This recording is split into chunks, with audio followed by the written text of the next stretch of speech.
नमस्कार दोस्तों, स्वागत है आप सभी का हमारे प्लेटफॉर्म में। हाल ही में जो CSEB जेई का नोटिफिकेशन आया है उसी को ध्यान में रखते हुए हमने ये कोर्स डिज़ाइन किया है। यह कंप्लीट कोर्स आपको हमारे ऐप के माध्यम से दिया जाएगा। इस कोर्स में आपको वीडियो प्लस PDF नोट्स दिए जाएंगे। इस तरह आप घर बैठे इस एग्ज़ाम की तैयारी आसानी से हमारे साथ जुड़कर कर सकते हैं। आज के इस क्लास में मैं आपको थोड़ा सा इस कोर्स के बारे में, इस एग्ज़ाम के सिलेबस के बारे में बताऊंगी। वीडियो को लास्ट तक पूरे ध्यान से ज़रूर देखिएगा। वैसे आज मैं आपको सर्किट थ्योरी सब्जेक्ट्स के बेसिक कॉन्सेप्ट्स पढ़ाने जा रही हूँ। ये सीरीज़ का पहला क्लास है। क्लास शुरू करने से पहले मैं आपको थोड़ा सा अपने बारे में बताना चाहूँगी। मैं गीतांजलि हूँ। मैंने अपनी bachelor of engineering triple branch से GEC रायपुर से किया हुआ है। गेट मैंने 6 टाइम क्वालिफाई किया हुआ है। CSEB assistant engineering return examination भी मैंने क्वालिफाई किया है। पंजाब इलेक्ट्रिसिटी बोर्ड के लिए भी यही रिटर्न एग्जामिनेशन मैंने क्वालिफाई किया है। राजस्थान इलेक्ट्रिसिटी बोर्ड और महाराष्ट्र इलेक्ट्रिसिटी बोर्ड के भी जूनियर इंजीनियरिंग के एग्जामिनेशन हमने क्वालिफाई किए हैं। नेक्स्ट स्लाइड में जो संभावित नोटिफिकेशन आया है हम उसे देख लेते हैं। जैसा कि आप देख रहे हैं, जेई की 340 पद संभावित है। इसमें तकरीबन 150 से 200 पोस्ट इलेक्ट्रिकल इंजीनियरिंग के हो सकते हैं। एक स्टेट के लिए इतना पोस्ट आना बहुत ही बड़ी बात है। आपके लिए बहुत ही अच्छी अपॉर्चुनिटी है। आप हमारे साथ अच्छे से मेहनत करिएगा। हम समय पर सारा सिलेबस अच्छे तरीके से पूरा कर लेंगे। ये course specially triple E branch के लिए तैयार किया गया है, चाहे वो BE वाले हों या डिप्लोमा इंजीनियरिंग वाले, दोनों के दृष्टिकोण से हमने ये कोर्स बनाया है। आप लोगों को इसमें लैंग्वेज से रिलेटेड भी कोई समस्या नहीं होगी। दोनों ही लैंग्वेज में, आइदर इंग्लिश और हिंदी, दोनों में ही हम इजली इसको कर लेंगे। इस एग्ज़ाम में जनरली 80 मार्क्स के टेक्निकल पार्ट होते हैं और 20 मार्क्स के नॉन टेक पार्ट होते हैं। नॉन टेक पार्ट आपको हमारे ऐप में अलग से मिल जाएगा। ये कोर्स जो है वो कम्प्लीटली टेक्निकल पार्ट का हिस्सा है। टेक्निकल पार्ट के हिस्से में हम चलिए आगे देख लेते हैं कि कैसा हमारा सिलेबस होने वाला है। सिलेबस जैसा आप देख पा रहे हैं कि ये इलेक्ट्रिकल इंजीनियरिंग के सारे बेसिक सब्जेक्ट्स हैं, सारे इंपॉर्टेंट सब्जेक्ट्स हैं जो आपने 8वें सेमेस्टर में क्लियर किए होंगे। इसमें सर्किट थ्योरी हो गया। सर्किट थ्योरी में आपको बेसिक थ्योरी पढ़नी है, बेसिक कॉन्सेप्ट्स पढ़ने हैं सारे। तो हम लोग ये देख ले रहे हैं कि सर्किट थ्योरी में बेसिक सर्किट थ्योरी हो गई, किर्चॉफ लॉ हो गया, नेटवर्क थ्योरम्स हो गए, थेवेनिन हो गया, नॉर्टन हो गया। सारे जो थ्योरम्स हैं वो हमने को नेटवर्क थ्योरम्स में कंप्लीट करने हैं। ट्रांजिएंट एनालिसिस हो गया, स्टेट एनालिसिस हो गया, AC सर्किट्स हो गए, 2 पोर्ट नेटवर्क्स हो गए। इनसे रिलेटेड जितने भी न्यूमेरिकल क्वेश्चन हैं वो हम लोग इजीली अप्रोच के साथ सॉल्व करेंगे। बेसिकली सर्किट थ्योरी में ये होता है कि आपको इक्वेशन फॉर्म करना आना चाहिए। सारे इक्वेशन अगर आप इजीली फॉर्म कर सकते हैं तो कोई भी सर्किट थ्योरी, कोई भी सर्किट से रिलेटेड प्रॉब्लम आपके लिए इजी से इजी हो जाएगा। मशीन्स हमारे इलेक्ट्रिकल इंजीनियरिंग का बहुत ही इम्पॉर्टेंट हिस्सा है। सो इसमें से तो क्वेश्चन डेफिनेटली बनेंगे, चाहे वो कंस्ट्रक्शन टाइप के बनेंगे, चाहे वो उनके वर्किंग से रिलेटेड होंगे, चाहे उनके न्यूमेरिकल से रिलेटेड होंगे। वो सारे क्वेश्चन बहुत ही इजी लेवल पे आपको पूछे जाएंगे। Single phase transformer, 3 phase transformer, इन दोनों से रिलेटेड जो लॉसेस हैं या इनसे कंस्ट्रक्शन से रिलेटेड क्वेश्चन है वो आपको पूछे जाएंगे।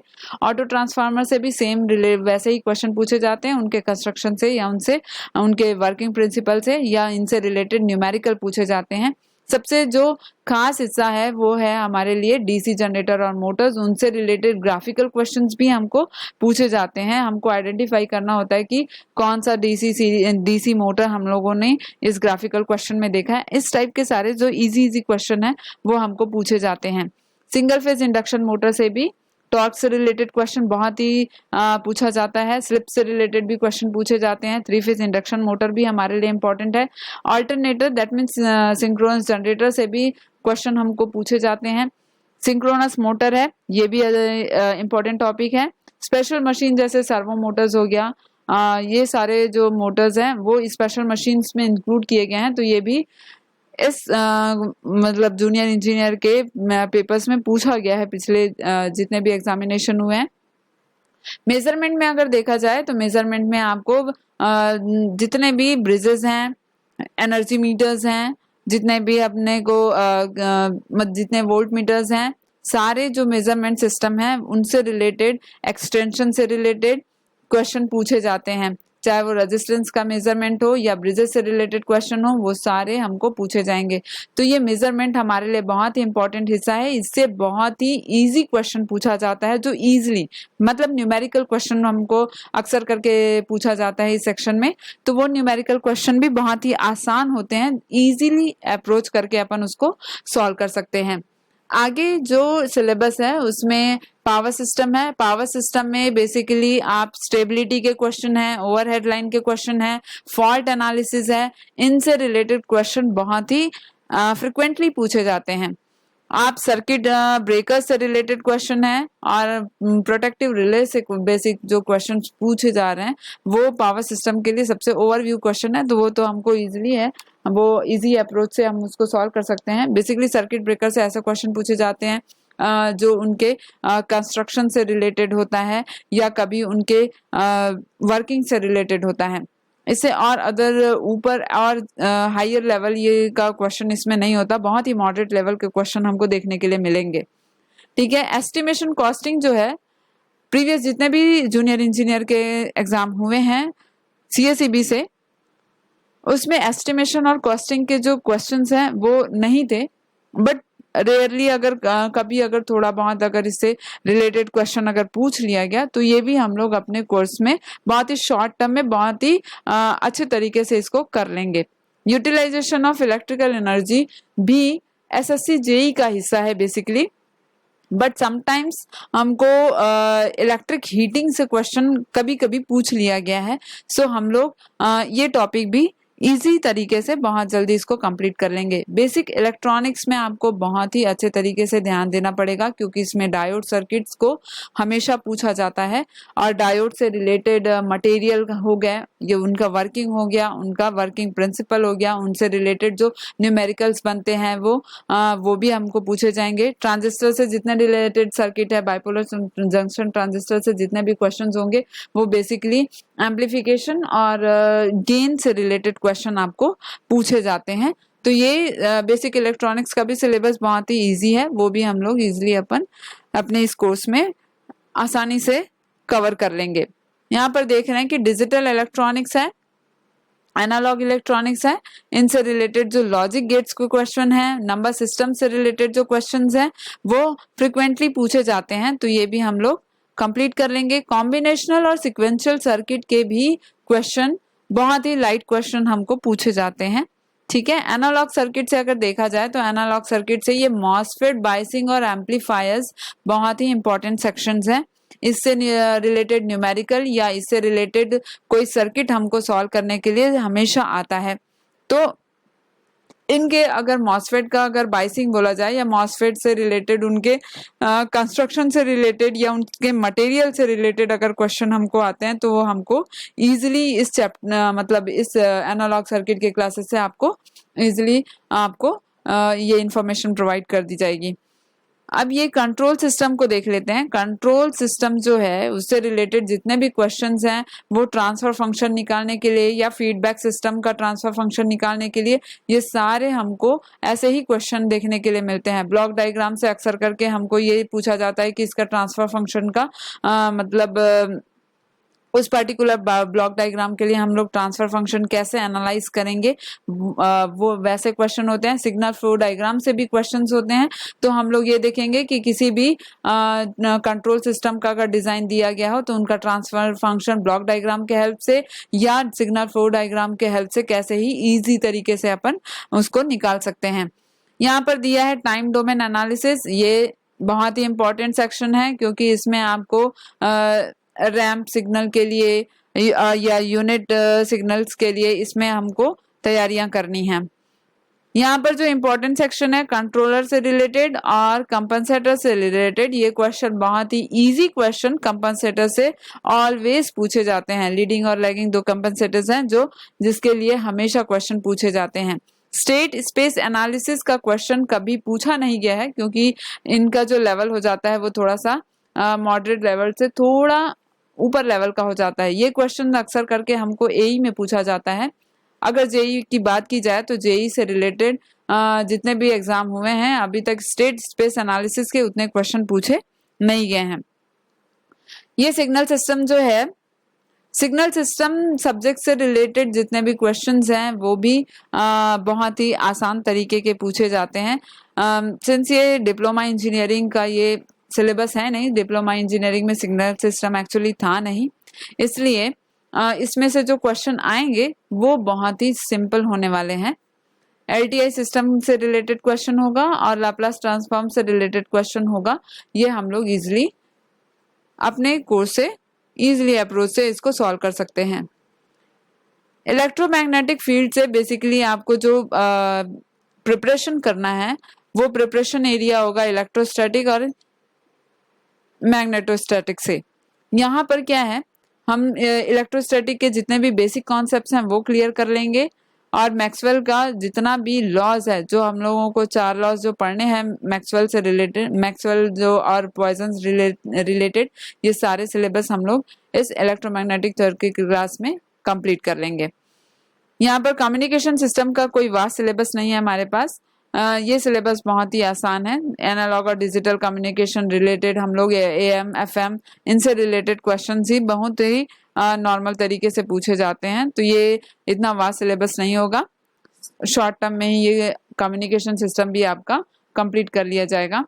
मटेरियल साइंस पर हमको स्पेशली फोकस करना है क्योंकि हमारा जो इलेक्ट्रिकल इंजीनियरिंग है वो मटेरियल साइंस पर बहुत ही डिपेंडेंट है, क्योंकि हम लोग कंडक्टर्स और इंसुलेटर्स और क्या बोलते हैं मैग्नेटिक मटेरियल्स, ये सारे मटेरियल्स हम लोग हमारे मशीन्स में, ट्रांसफार्मर्स में, डीसी मोटर्स में, सीरीज मोटर्स में, सब जितने भी मशीन्स हम लोग इलेक्ट्रिकल इंजीनियरिंग में देखे हैं वो सारे मशीन्स के लिए ये सारे जो मटेरियल हैं, चाहे अपन ट्रांजिस्टर की भी बात करें, मॉसफेट, एफईटी, बीजेटी, इन सब से भी मटेरियल साइंस से क्वेश्चन पूछे जाते हैं। तो मटेरियल साइंस पर हमको स्पेशली फोकस करना है, ठीक है। पावर इलेक्ट्रॉनिक्स से बेसिकली हमको VSI, CI से रिलेटेड क्वेश्चन पूछे जाते हैं। कन्वर्टर से रिलेटेड क्वेश्चन पूछे जाते हैं। कन्वर्टर में भी अगर देखें तो चॉपर से क्वेश्चन पूछे जाते हैं। स्पेशली आपको ड्राइव्स के लिए भी क्वेश्चन पूछा जाएगा, सो ड्राइव्स को भी अपन कंप्लीट कर लेंगे। माइक्रो प्रोसेसर और कंट्रोलर्स में अगर देखें तो बहुत ही ओवरव्यू क्वेश्चन रहता है, बहुत ही लाइट क्वेश्चन होता है। इसको भी कोई एकदम डीपली अपने को स्टडी नहीं करना पड़ेगा, बहुत ही ओवरव्यू क्वेश्चन रहेगा। या तो उसके प्रोग्रामिंग से रिलेटेड एक आध क्वेश्चन आ जाएंगे या माइक्रो प्रोसेसर के वर्किंग से रिलेटेड कोई क्वेश्चन आ सकते हैं। सो ये भी इजी है। चलिए हम लोग देख लेते हैं कि इस कोर्स के प्राइस के बारे में मैं आपको बता देती हूँ। इस कोर्स का जो कंप्लीट प्राइस है वो 3500 रुपीज है, लेकिन आपको ये पूरा कोर्स 3500 रुपीज में खरीदने की जरूरत नहीं है। इसमें अच्छा खासा डिस्काउंट आपको मिल जाएगा। डिस्काउंट ऐसा है कि जो सबसे पहले कोर्स ज्वाइन करेगा उन्हें सबसे ज्यादा डिस्काउंट मिलेगा। फर्स्ट जो 50 स्टूडेंट्स होंगे, जो इन्होंने ये सबसे पहले ये कोर्स खरीदने वाले स्टूडेंट होंगे, उन्हें ये कोर्स सिर्फ और सिर्फ 1999 रुपीज में मिलेगा। इसी तरह 51 से लेकर 100 रजिस्ट्रेशन अगर होता है तो उस टाइम में ये कोर्स आपको 2499 रुपीज में मिलेगा। 100 से लेकर अगर 500 स्टूडेंट्स अगर रजिस्ट्रेशन कर लेते हैं तो उन्हें ये कोर्स 2700 रुपीज में मिलेगा। 500 से अगर 1000 तक का रजिस्ट्रेशन स्टूडेंट कर लेते हैं तो उन्हें ये कोर्स 2999 रुपीज में अवेलेबल होगा। अगर 1000 रजिस्ट्रेशन होने पर इसका जो प्राइस है 3500 रुपीज ही होगा। यह कोर्स हमारे ऐप पर 30 जुलाई रात 8 बजे शुक्रवार को ऐप पर लॉन्च किया जाएगा। लॉन्च होने से पूर्व आपको 4 से 5 जो डेमो वीडियोस हैं यूट्यूब पर या हमारे मोबाइल एप्लीकेशन के माध्यम से आपको प्रोवाइड किया जाएगा। इन 4 से 5 डेमो वीडियो को आप ध्यान से देखिए और आप ताकि आप इस कोर्स की गुणवत्ता को परख सकें। तो पहले आप आराम से 4 से 5 डेमो क्लासेस देखिए और उसके बाद अगर आपको डिस्काउंट में कोर्स खरीदना होगा तो आप 30 जुलाई फ्राइडे 8 PM को हमारे मोबाइल एप्लीकेशन जिसका नाम है अजय साहू ऑनलाइन क्लासेस, तो इस Ajay Sahu online classes mobile app में जाकर जल्दी से ये कोर्स परचेस कर लीजिएगा। इस कोर्स को अगर देखा जाए तो ये कोर्स हमारे मोबाइल एप्लीकेशन पर CSEB JEE पैकेज के नाम से रखा गया है। तो इस कोर्स को कैसे खरीदना है, इसकी सारी जानकारी के लिए आपको एक अलग से ट्यूटोरियल वीडियो में आपको बताया जाएगा। अगर आप पहले भी हमारा ऐप यूज करते हैं तो आपको कोर्स खरीदने में का तरीका पता ही होगा, लेकिन अगर आप नए हैं तो टेंशन लेने की कोई जरूरत नहीं है। आपको सारी चीजें ट्यूटोरियल वीडियो में स्टेप बाय स्टेप बता दी जाएगी। और अधिक जानकारी अगर लेनी है आपको इस कोर्स से रिलेटेड, तो आप कॉल, टेलीग्राम या व्हाट्सएप नंबर हमको प्रोवाइड किया गया है, तो आप इस नंबर पर हमें टेलीग्राम, व्हाट्सएप या कॉल कर सकते हैं और इसकी अधिक जानकारी ले सकते हैं। या फिर हमारे मोबाइल एप्लीकेशन में चैट मैसेज पर भी हमसे आप संपर्क कर सकते हैं। आगे आने वाले सेशन में हम आपको टेस्ट सीरीज भी प्रोवाइड करेंगे और ये टेस्ट सीरीज आपको हमारे मोबाइल एप्लीकेशन पर अवेलेबल होगा। बहुत ही लोवेस्ट प्राइस में, बहुत ही इजीली वे में आप क्या कर सकते हैं, परचेस कर सकते हैं। तो चलिए, आज जो टॉपिक हम लोग देखने जा रहे हैं, हम लोग ये देखने जा रहे हैं कि सर्किट थ्योरी के जो बेसिक कॉन्सेप्ट्स हैं वो आज हम इस वीडियो लेक्चर में कंप्लीट करेंगे। सबसे पहले अपन देख लेते हैं कि इलेक्ट्रिक सर्किट होता क्या है। इलेक्ट्रिक सर्किट एक ऐसा मतलब इंटरकनेक्शन है, कैसे कंपोनेंट्स के एक्टिव और पैसिव कंपोनेंट्स का एक ऐसा इंटरकनेक्शन है जिससे हम क्लोज्ड पाथ फॉर्म करेंगे, और यही जो क्लोज्ड पाथ होगा, interconnection of active and passive components, और ये क्या करेंगे, क्लोज्ड पाथ फॉर्म करेंगे। और ये जो क्लोज्ड पाथ फॉर्म होगा उसे ही अपन क्या कहेंगे, इलेक्ट्रिक सर्किट। ठीक है, तो हम आगे के लेक्चर्स में, मतलब आगे इस लेक्चर में हम आपको बताएंगे कि एक्टिव और पैसिव कंपोनेंट्स कैसे होते हैं। बेसिकली पहले अपन इलेक्ट्रिक सर्किट के सारे आइडियल पार्ट्स के बारे में डिस्कस कर लेते हैं। अगर अपन देखें parts of an ideal electric circuit, तो हम लोगों को देखने के लिए मिल रहा है कि इलेक्ट्रिकल सोर्सेस का होना जरूरी है, वाजिब सी बात है। जैसा ये डायग्राम आप देख रहे हैं उसमें एक सोर्स का होना जरूरी है जो क्या कर सके, इलेक्ट्रिक सर्किट को ऑपरेटिंग रीजन में ला सके। सो ये हमारे लिए क्या हो गया, ये हमारे लिए सोर्सेस की तरह काम करेगा जो हमारे इलेक्ट्रिक सर्किट को ऑपरेटिंग रीजन में लाएगा। सेकेंडली हम लोग देख रहे हैं कि कंट्रोलिंग डिवाइसेस है। कंट्रोलिंग डिवाइसेस कहने का मतलब है कि आपको अपने इलेक्ट्रिक सर्किट में ऐसे एलिमेंट्स लगा के रखने होंगे जिनको आप क्या करेंगे, कंट्रोलिंग डिवाइस के थ्रू देखेंगे। जैसे सर्किट ब्रेकर्स लगा लेते हैं, MCBs लगा लेते हैं, तो ये बेसिकली क्या करते हैं, इलेक्ट्रिसिटी को कंट्रोल करने के काम आता है।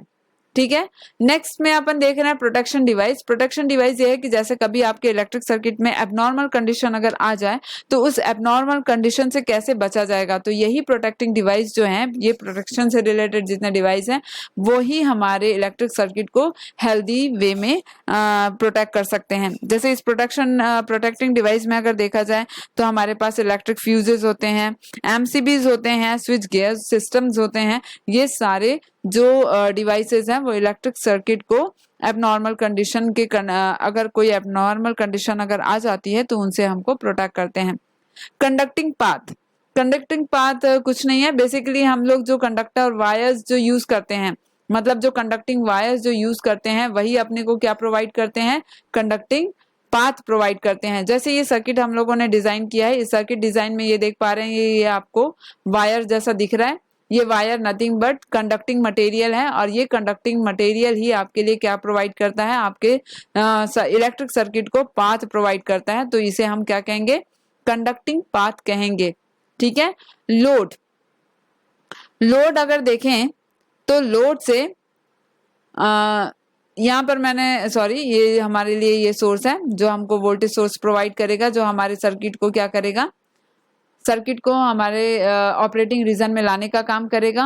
और यहाँ पर ये जो आप देख रहे हैं, ये जो बल्ब आप देख रहे हैं वो क्या है, वो लोड की तरह वर्क करेगा। मतलब जो भी चीजें हैं, जो इलेक्ट्रिसिटी आपको वोल्टेज सोर्स से या करंट सोर्स से प्रोवाइड की जाती है, वो जितने भी वोल्टेज सोर्स और करंट सोर्स जो एनर्जी देंगे, उन एनर्जी को जितने एलिमेंट्स कंज्यूम करेंगे वो सारे एलिमेंट्स हमारे लिए लोड की तरह काम करेंगे।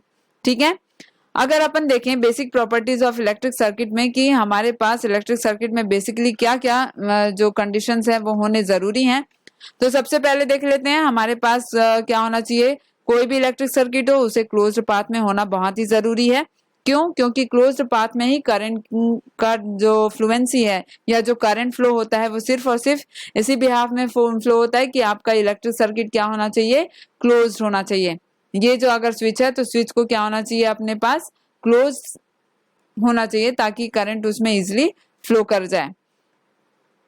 आगे देख रहे हैं कि an energy source that acts as a source of electron. जैसे हम लोग यहाँ पर देख रहे हैं हमारे डायग्राम में वोल्टेज सोर्स जो आपको गिवन है, ये वोल्टेज सोर्स जो है वो हमको बेसिकली क्या करेगा, इलेक्ट्रॉन प्रोवाइड कराएगा। और ये इलेक्ट्रॉन जब फ्लो होंगे तो इलेक्ट्रॉन के अपोजिट डायरेक्शन में, जैसा अपन कन्वेंशनल तरीके से फॉलो करते हैं, इलेक्ट्रॉन के अपोजिट डायरेक्शन में अपन क्या लेंगे, करंट का डायरेक्शन लेंगे। बेसिकली जो करंट का जनरेशन है वो इलेक्ट्रॉन या चार्जेस के डायनेमिक कंडीशन के ऊपर बेस्ड है। अगर चार्ज मूव करता है तभी हम अपन कह सकते हैं कि करंट क्या हो रहा है, जनरेट कर रहा है। ठीक है। अगर अपन इसमें इलेक्ट्रॉनिक सर्किट में अगर देखा जाए या इलेक्ट्रिक सर्किट में अगर देखा जाए तो जो कंपोनेंट्स यूज होते हैं वो अनकंट्रोल्ड भी हो सकते हैं, कंट्रोल्ड भी हो सकते हैं, जो सोर्सेस ऑफ एनर्जी हैं। जैसे अपने पास डिपेंडेंट सोर्स भी होते हैं, इंडिपेंडेंट सोर्स भी होते हैं। तो ये सारे जो सोर्सेज हैं वो हमको इलेक्ट्रिक सर्किट्स में देखने के लिए मिलेंगे। और रजिस्टर्स हो गए, कैपेसिटर्स हो गए, इंडक्टर्स हो गए, इन सभी का इंटरकनेक्शन ही क्या करेगा, इलेक्ट्रिक सर्किट को फॉर्म करेगा। आपको ध्यान देना है यहाँ पर फ्लो ऑफ इलेक्ट्रॉन्स का। तो फ्लो ऑफ इलेक्ट्रॉन्स के अकॉर्डिंगली ही अपन कन्वेंशनल करंट के डायरेक्शन को सेट करते हैं। तो फ्लो ऑफ जो इलेक्ट्रॉन्स है वो कहाँ से कहाँ है, नेगेटिव टर्मिनल से पॉजिटिव टर्मिनल की तरफ फ्लो करता है। बेसिकली अगर देखें तो सपोज ये हमारा पॉजिटिव टर्मिनल है और ये हमारा नेगेटिव टर्मिनल है। तो हम तो जानते ही हैं कि नेगेटिव टर्मिनल है वो हमारे लिए सोर्स ऑफ इलेक्ट्रॉन का काम करता है और इलेक्ट्रॉन जो है वो पॉजिटिव टर्मिनल की तरफ अट्रैक्ट होता है। तो इसीलिए इसका जो डायरेक्शन ऑफ फ्लो है वो कैसा होता है, वो हमेशा नेगेटिव टर्मिनल से पॉजिटिव टर्मिनल की तरफ फ्लो होता है। ठीक है। अब एक बार आप अगर इलेक्ट्रॉन के डायरेक्शन को अगर कंसीडर कर लेते हैं तो इलेक्ट्रॉन के डायरेक्शन के अकॉर्डिंगली ही आप कन्वेंशनल करंट के डायरेक्शन को भी सेट कर पाते हैं। कन्वेंशनल करंट बेसिकली इलेक्ट्रॉन के डायरेक्शन के हमेशा अपोजिट रिप्रेजेंट किया जाता है। जैसे इलेक्ट्रॉन का डायरेक्शन अगर इस साइड है तो उसके अपोजिटली ही आपको क्या करना है, करंट का डायरेक्शन भी शो करना है। तो यहाँ पर आपको बेसिकली ये ध्यान देना है कि करंट का डायरेक्शन हमेशा इलेक्ट्रॉन के डायरेक्शन के अपोजिट होता है। तो अगर इलेक्ट्रॉन का direction positive terminal to negative terminal to positive terminal है तो करंट कन्वेंशनल करंट का direction positive terminal to negative terminal होगा। ठीक है। अब अगर ये जो करंट है वो पूरे सर्किट में अगर फ्लो हो रहा है तो पूरे सर्किट में सपोज अगर हमारे पास पूरे सर्किट में अगर कोई रजिस्टर है, कोई कैपेसिटर है, कोई इंडक्टर अगर कनेक्टेड है और करंट यहाँ से फ्लो हो रहा है तो ये करंट क्या करेंगे, ईच एलिमेंट के लिए वोल्टेज ड्रॉप शो करेगा, ईच एलिमेंट के लिए वोल्टेज ड्रॉप शो करेगा। तो हमारे इस पॉइंट में देख रहे हैं कि the flow of electron leads to potential drop. अब अगर इसको आप वोल्टेज ड्रॉप भी बोलें तो भी कोई दिक्कत नहीं है, पोटेंशियल ड्रॉप बोलें तो भी कोई दिक्कत नहीं है।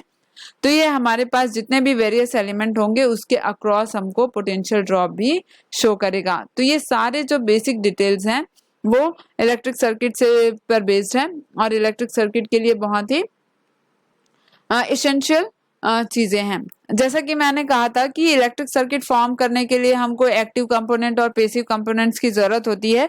तो यहाँ पर हम लोग देख रहे हैं कि ये एक्टिव कंपोनेंट्स और पैसिव कंपोनेंट्स क्या होते हैं उनका डिटेल अपन ले लेते हैं। ठीक है। अब एक्टिव कंपोनेंट्स और पैसिव कंपोनेंट के लिए अगर देखें तो सबसे पहले अपन एक्टिव कंपोनेंट्स के बारे में जान लेते हैं। देखिए बहुत ही आसान है। एक्टिव कंपोनेंट्स ऐसे कंपोनेंट्स होते हैं जो क्या कर सकते हैं, जो आपको सप्लाई दे सकते हैं, जो एनर्जी सप्लाई आपको दे सकते हैं। ऐसे जितने भी कंपोनेंट्स होंगे वो हमारे लिए क्या होंगे, एक्टिव कंपोनेंट्स होंगे। जैसे कि हम लोग कभी इलेक्ट्रिक सर्किट में देखते हैं, इलेक्ट्रिक सर्किट में जो अपने को जैसे हम लोगों ने एक बैटरी लगा दी और उस बैटरी के अक्रॉस सपोज मैंने एक रेजिस्टेंस यहाँ पर लगा दिया है। ठीक है। तो ये जो वोल्टेज सोर्स हम लोगों ने लगाया है या ये जो बैटरी हम लोगों ने लगाई है वो बेसिकली क्या कर रहा है, वो बेसिकली अपने को क्या दे रहा है,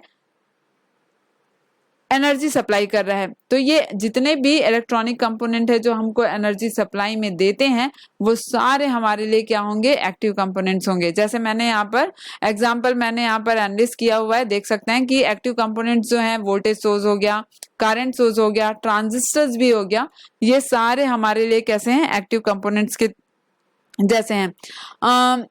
प्रीवियसली जो जेई एग्जामिनेशन हुआ था उसमें बहुत सारे एग्जामिनेशन में इससे रिलेटेड भी क्वेश्चन बनते हैं कि एक्टिव कंपोनेंट्स कौन सा है, चूज द करेक्ट वन, ऐसा भी आपको पूछा जा सकता है। डिवाइस का डिटेल दे दिया रहेगा कि हाँ भाई ये एलिमेंट है, तो इनमें से कौन सा एक्टिव कंपोनेंट्स है, आप उसको कंक्लूड कीजिए। तो यहाँ पर हम लोग देख रहे हैं कि जितने भी जो एक्टिव कंपोनेंट्स होंगे, जो सप्लाई एनर्जी देने की एबिलिटी जिनमें होगी, वही हमारे लिए एक्टिव कंपोनेंट्स होंगे। तो वोल्टेज सोर्स हो गया, करंट सोर्स हो गया, ट्रांजिस्टर हो गया, और भी बहुत सारे हैं जो एक्टिव कंपोनेंट्स में एनलिस्टेड हैं। अब ये हम देख लेते हैं कि active elements have the ability to electrically control electron flow. Basically flow of charges होगा। तो ये जितने भी एक्टिव एलिमेंट्स हैं उनमें ये एबिलिटी होती है कि वो इलेक्ट्रॉन के फ्लो को कंट्रोल कर सकते हैं, क्योंकि वही सोर्स हैं, वो भी इलेक्ट्रॉन अपने को प्रोवाइड करते हैं। तो उनके थ्रू अपन ये डिसाइड कर सकते हैं कि हाँ भाई इलेक्ट्रॉन का फ्लो वो मतलब कितना वो हमको सप्लाई दे सकते हैं। All electronic circuit must contain at least one active component. जी हाँ, बिल्कुल सही है। कोई भी एक एक्टिव कंपोनेंट जब तक नहीं होगा तब तक कोई भी सर्किट ऑपरेटिंग रीजन में आएगा ही नहीं। जैसे हम लोगों ने यहाँ पर वोल्टेज सोर्स अगर नहीं लगाया होता तो क्या यहाँ पर कोई अपने को ड्रॉप देखने के लिए मिलता? बिल्कुल नहीं, क्योंकि इसको एक सोर्स की रिक्वायरमेंट है। और जो भी सोर्स अपन देंगे, चाहे वो वोल्टेज सोर्स हो, चाहे वो करंट सोर्स हो, चाहे वो ट्रांजिस्टर हो, ये सारे एक्टिव कंपोनेंट्स हैं जो अपने को एनर्जी सप्लाई, वोल्टेज, करंट, ये सारी सप्लाई हमको दे सकते हैं। ठीक है, तो इलेक्ट्रॉनिक सर्किट में एक ना एक आपको एक्टिव कंपोनेंट रखना पड़ेगा जो सर्किट को ऑपरेटिंग रीजन में लाने के लिए हेल्प करेगा। अब देख लेते हैं पैसिव कंपोनेंट्स। पैसिव कंपोनेंट्स जो हैं, पैसिव कंपोनेंट्स ऐसे इलेक्ट्रॉनिक कंपोनेंट्स हैं जो सिर्फ और सिर्फ क्या करते हैं, एनर्जी रिसीव करने का काम करते हैं। ठीक है, एनर्जी रिसीव करने का काम करते हैं। और इसमें आपको देखने के लिए मिलेगा कि ये एनर्जी को अगर रिसीव करते हैं तो क्या करेंगे, तो एनर्जी को अगर ये रिसीव करते हैं तो ये एनर्जी को डिसिपेट भी करेंगे या एब्जॉर्ब करेंगे। लेकिन कुछ ऐसे भी अपने पास एलिमेंट है जो इन एनर्जीज को क्या करते हैं, स्टोर भी कर सकते हैं। तो ये जितने सारे एलिमेंट हैं जो आपको कैसा बिहेवियर देते हो, डिसिपेशन टाइप देते हो, या एनर्जी को एब्जॉर्ब करने वाला बिहेवियर देते हो, या एनर्जी को स्टोर करते हैं, तो ये सारे जो इलेक्ट्रिक कंपोनेंट्स हैं वो आपको क्या कैसे कंपोनेंट्स के लिस्ट में मिलेंगे, पैसिव कंपोनेंट्स के लिस्ट में मिलेंगे। अच्छा, ये एक बात और मैं आपको यहाँ पर बता दूं, जो एनर्जी आप स्टोर करेंगे वो किस फॉर्म में होगा, तो वो आइदर वो इलेक्ट्रिक फील्ड के फॉर्म में होगा या मैग्नेटिक फील्ड के फॉर्म में होगा। ये भी अपन आगे डिस्कस करेंगे कि इलेक्ट्रिक फील्ड के फॉर्म में कौन सा एलिमेंट है जो एनर्जी स्टोर करता है, और मैग्नेटिक फील्ड के फॉर्म में कौन सा ऐसा एलिमेंट है जो एनर्जी स्टोर करता है। ये आगे अपन इसी वीडियो लेक्चर में आगे डिस्कस करेंगे। देखिए, passive elements do not need any form of electrical power to operate. ठीक है, इनको कोई भी ऑपरेटिंग के लिए कोई ऐसा इलेक्ट्रिकल पावर की जरूरत नहीं होती है। आपको सिर्फ सोर्स को देना है और वोल्टेज ड्रॉप इसके अक्रॉस देखना है। ठीक है, मतलब ये पैसिव एलिमेंट्स जो हैं वो आपको कोई भी इलेक्ट्रिकल पावर प्रोवाइड नहीं कर सकते। ठीक है, अब पैसिव कंपोनेंट्स का एग्जांपल अपन देख लेते हैं। पैसिव कंपोनेंट्स हैं जैसे रजिस्टर है, ये एनर्जी एब्जॉर्ब करता है, डिसिपेट भी करता है। कैपेसिटर है, और ये जो इंडक्टर्स हैं ये एनर्जी स्टोरिंग एलिमेंट्स हैं। बेसिकली इनमें एनर्जी डिसिपेशन का कोई केस नहीं देखा जाता। इनका अगर देखें एनर्जी डिसिपेशन अगर देखें तो इसमें भी जीरो होता है और इंडक्टर के केस में भी जीरो होता है। ट्रांसफॉर्मर्स में भी ऐसा कोई एलिमेंट नहीं होता जो आपको एनर्जी सप्लाई दे सके। बेसिकली ये एनर्जी रिसीव करते हैं और उसी को स्टेप अप या स्टेप डाउन करके अगले ही एंड में आपको प्रोवाइड करते हैं। डायोड्स, ये बड़ा कंफ्यूजिंग है कि डायोड्स आपका एक्टिव कंपोनेंट है कि पैसिव कंपोनेंट है, लेकिन डायोड्स एक्चुअली आपका क्या है, पैसिव कंपोनेंट है, क्योंकि इनमें कोई भी गेन या एम्पलीफिकेशन का ऐसा कोई बिहेवियर नहीं देखा जाता। और जो भी एलिमेंट गेन या एम्पलीफिकेशन नहीं देते उनको हम पैसिव डिवाइसेस में काउंट करते हैं, उनको पैसिव कंपोनेंट्स में हम लोग काउंट करेंगे। ठीक है, तो यहाँ पर मैंने इसको नोट पॉइंट में भी दिया है कि पैसिव जो कंपोनेंट्स हैं वो डू नॉट प्रोवाइड गेन और एम्पलीफिकेशन, वो कभी भी गेन और एम्पलीफिकेशन आपको प्रोवाइड नहीं करेंगे। Passive components can not amplify, oscillate और जनरेट एन इलेक्ट्रिक सिग्नल। ठीक है, तो ये आप बातों को ध्यान रखिएगा। अगर डिवाइस से रिलेटेड कोई भी इंफॉर्मेशन अगर आपको एम्पलीफिकेशन के बिहाफ में पता हो या ऑसिलेशन के बिहाफ में या जनरेशन के बिहाफ में अगर पता हो तो आप उसको इजीली बता सकते हैं कि ये पैसिव कंपोनेंट है कि एक्टिव कंपोनेंट है। ठीक है, तो चलिए हम लोग इलेक्ट्रिकल जो सर्किट हमको मिलता है उस इलेक्ट्रिकल सर्किट में हमको किस किस टाइप के इलेक्ट्रिक सर्किट्स हमको देखने के लिए मिलते हैं वो डिस्कस कर लेते हैं। हम लोग देख रहे हैं यहाँ पर बायलेटरल एलिमेंट्स है, यूनिलेटरल एलिमेंट्स है, इनको भी आगे सेशन में हम लोग समझाएंगे। लंप सर्किट है, डिस्ट्रीब्यूटेड सर्किट है, ये भी हम लोग आगे देखेंगे। एक्टिव एंड पैसिव सर्किट्स हैं, वो भी सारे सर्किट्स के जो एग्जाम्पल हैं वो हम आगे जो हम लोग लेक्चर्स जो देखेंगे उसमें हमको मिल जाएगा देखने के लिए। यहाँ पर टाइम वेरिएंट और इनवेरिएंट ये भी जो सर्किट्स हैं वो भी हम लोग आगे अपने सेशन में देखेंगे, अगले सेशन में। ठीक है, यहाँ पर अपन नोट्स के बारे में डिस्कस कर लेते हैं कि कोई भी सर्किट अगर अपने को प्रोवाइड किया जाए तो हम कैसे पहचानेंगे, how to identify this is node और नॉट। ठीक है, तो हम लोग देख रहे हैं कि जहां पर 2 और मोर मतलब 2 या 2 से ज्यादा अगर सर्किट एलिमेंट्स कनेक्टेड हैं तो उस पॉइंट को आप क्या बोल सकते हो, उस पॉइंट को आप नोड कह सकते हो। ठीक है, जैसा मैंने डायग्राम में दिया है, यहाँ पर एक वोल्टेज सोर्स है, यहाँ पर एक सर्किट एलिमेंट कौन सा है, रजिस्टर है, और इन दोनों को इंटरकनेक्शन करने के लिए एक पॉइंट शो किया गया है। तो ये पॉइंट इज नथिंग बट आपका नोड है। ठीक है, नोड को बेसिकली अपन जंक्शन पॉइंट भी बोल सकते हैं किसी सर्किट का। जंक्शन कहने का मतलब जहां पर मीटिंग पॉइंट हो, तो मीटिंग पॉइंट किसका हो, सर्किट एलिमेंट्स का हो। तो ये सर्किट यहाँ पर इस पॉइंट पर मतलब इंटरकनेक्टेड है, तो ये जो पॉइंट है बेसिकली उसको अपन नोड डिसाइड कर सकते हैं। इस डायग्राम में और भी जगह हम लोगों ने नोड दिखाया हुआ है, जैसे यहाँ पर R1 और R2 के बीच में जो हम लोग पॉइंट रिप्रेजेंट किया है that is also node. R3 ये R3 और ये पूरे सर्किट को डिजाइन करने के लिए यहाँ पर भी हम लोगों ने पॉइंट नोट किया है, that is also node. Interconnection of इस कंडक्टिंग पाथ और ये करंट सोर्स के बीच में भी हम लोगों ने एक नोड यहाँ पर लोकेट किया है, यहाँ पर भी नोड है। ये वाला जो सर्किट का ये पोर्शन भी है, यहाँ पर जो पॉइंट हमने लोकेट किया है वो भी क्या है, नोड रिप्रेजेंट करता है। तो बेसिकली हमको बस ये ध्यान देना है कि जहां पर हमको दो या दो से ज्यादा सर्किट एलिमेंट अगर ज्वाइन टुगेदर होते हैं ऐसे पॉइंट पर, तो उस पॉइंट को आप क्या कहेंगे, जंक्शन पॉइंट, या उसी पॉइंट को आप क्या कह सकते हैं, नोड भी कह सकते हैं। ठीक है, अब आगे हम लोग देख लेते हैं ब्रांच। ब्रांच में ऐसा है कि जहां पर भी कोई सर्किट एलिमेंट आपको कनेक्टेड दिखेगा, जैसे दो नोड के बीच में आपको दिख रहा है कि एक सर्किट एलिमेंट है ना, ये सर्किट एलिमेंट रजिस्टर है, तो ये जो कंप्लीट है वो एक ब्रांच की तरह बिहेव करेगा। जैसे मैंने डायग्राम में ऑलरेडी इसको नोटिफाई कर दिया है, स्पेसिफाई कर दिया है कि इन नोड्स के बीच में हम लोगों ने एक सर्किट एलिमेंट देखा, तो ये क्या कहलाएगा, हमारे लिए एक ब्रांच की तरह बिहेव करेगा। मैंने सेकंड पॉइंट पर ये मेंशन किया है कि it connects itself through both of its terminals to be a part of a closed path. कहने का मतलब है ब्रांच अगर देखा जाए तो ब्रांच भी एक क्लोज्ड पाथ फॉर्म करने के लिए एबल होगा। जैसे यहाँ पर देख रहे हैं ये जो करंट सोर्स है, ये सारे जो सर्किट एलिमेंट्स हैं वो भी क्या है, वो भी अपने नोड पॉइंट पर एक ब्रांच की तरह बिहेव करेंगे। तो ये सारे जो डायग्राम है, ये सारे जो सर्किट एलिमेंट है, डिपेंडेंट वोल्टेज सोर्स है और ये इंडिपेंडेंट वोल्टेज सोर्स है, यहाँ पर ये बैटरी नोटेशन है, ये आपके एसी सोर्स का नोटेशन है, तो ये सारे जो एलिमेंट हैं, सर्किट एलिमेंट्स है, वो भी ब्रांच बनाते हैं। तो दिस इज अ ब्रांच।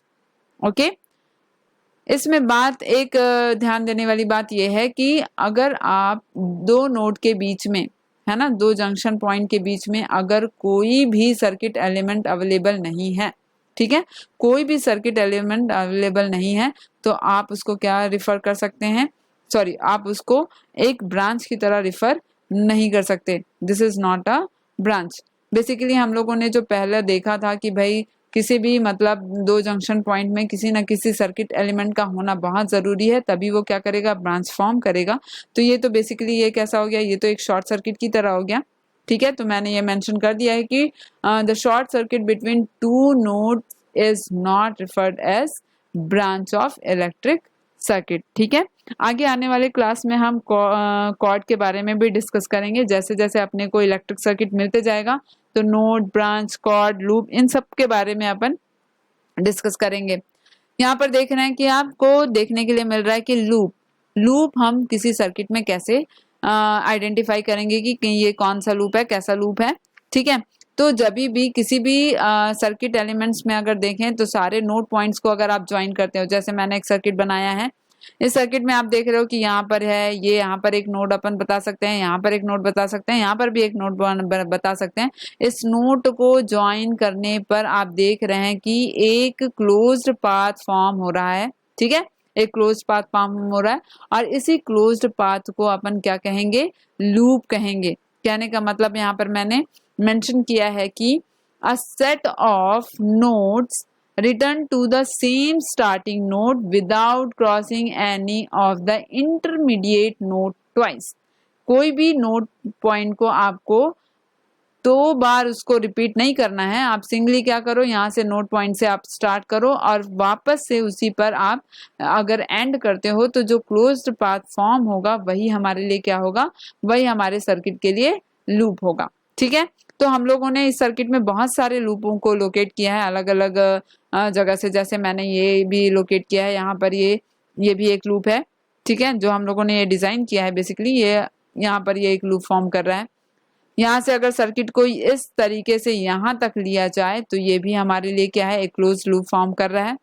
ठीक, सारे नोड पॉइंट्स को आप एक एक करके आप इंटरकनेक्ट करते जाइए और उनसे क्लोज्ड फॉर्म मतलब एक क्लोज लाइन आप फॉर्म करते जाइए, तो वो हमको क्या देगा, एक लूप देगा ही देगा। ठीक है, मैंने यहाँ पर स्पेशली नोट पॉइंट पर मेंशन कर दिया है कि loop is any closed path in the circuit formed by branches. सारे ब्रांचेस को अगर आप इंटरकनेक्ट करके, जैसे ये ब्रांचेस हो गए, सारे ब्रांचेस को आप इंटरकनेक्ट करके भी क्या कर सकते हो, लूप का फॉर्मेशन कर सकते हो।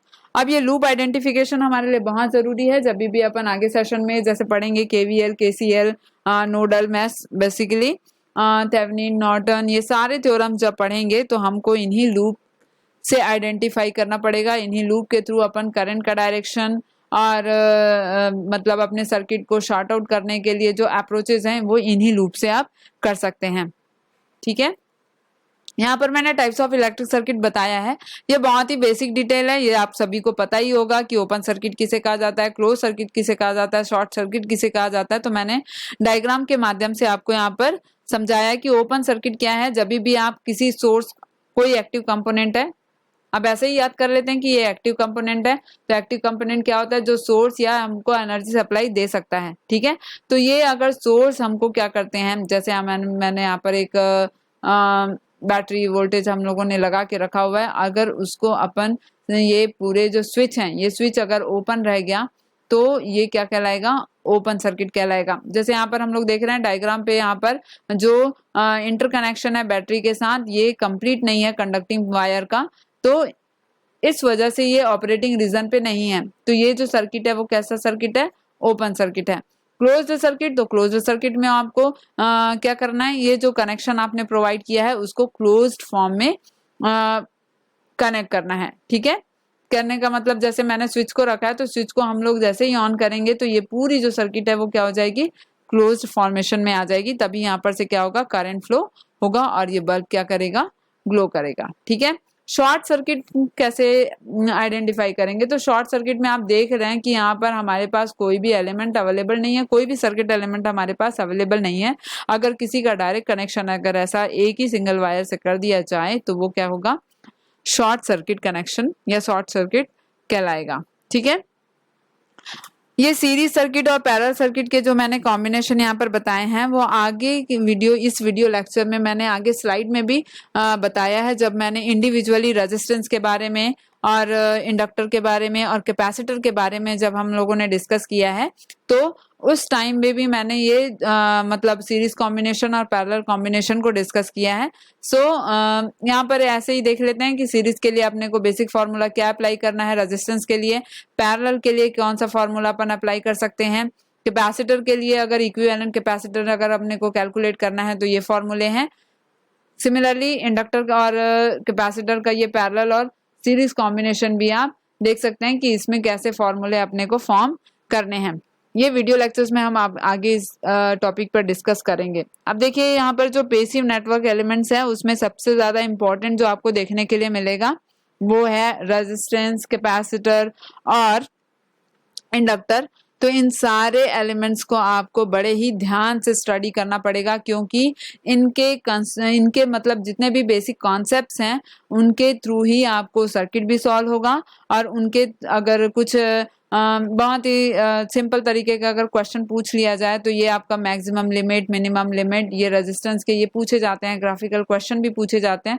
उसके लिए आपको जरूरी है कि इन सारे पैसिव एलिमेंट्स को आप बहुत ही डिटेल तरीके से वन टाइम स्टडी कर लो। वन टाइम आपने इसको पढ़ लिया तो आपको आगे जरूरत नहीं पड़ेगी कि हाँ इस रेजिस्टेंस के लिए कैसा करना है, क्या करना है, ये आपको बार बार सोचने की जरूरत नहीं पड़ेगी। ठीक है, तो यहाँ पर देखिए रेजिस्टेंस जो है, रेजिस्टेंस जो हमको मिला हुआ है उसमें यह है कि हमको रेजिस्टेंस का जो नोटेशन है वो ऐसा है। यहाँ पर हम लोगों ने एक वोल्टेज सप्लाई प्रोवाइड कराया है जिसके थ्रू ये करंट हमको देखने के लिए मिल रहा है, और ये करंट जब इस रेजिस्टेंस से पास होगा तो यहाँ पर अपने को वोल्टेज ड्रॉप भी देखने के लिए मिलेगा। ठीक है, तो बेसिकली अगर अपन कंस्ट्रक्शन वाइज अगर इस रेजिस्टेंस का फॉर्मूला अगर डिस्कस करें तो ये रेजिस्टेंस का फॉर्मूला होगा R is equal to rho L by A.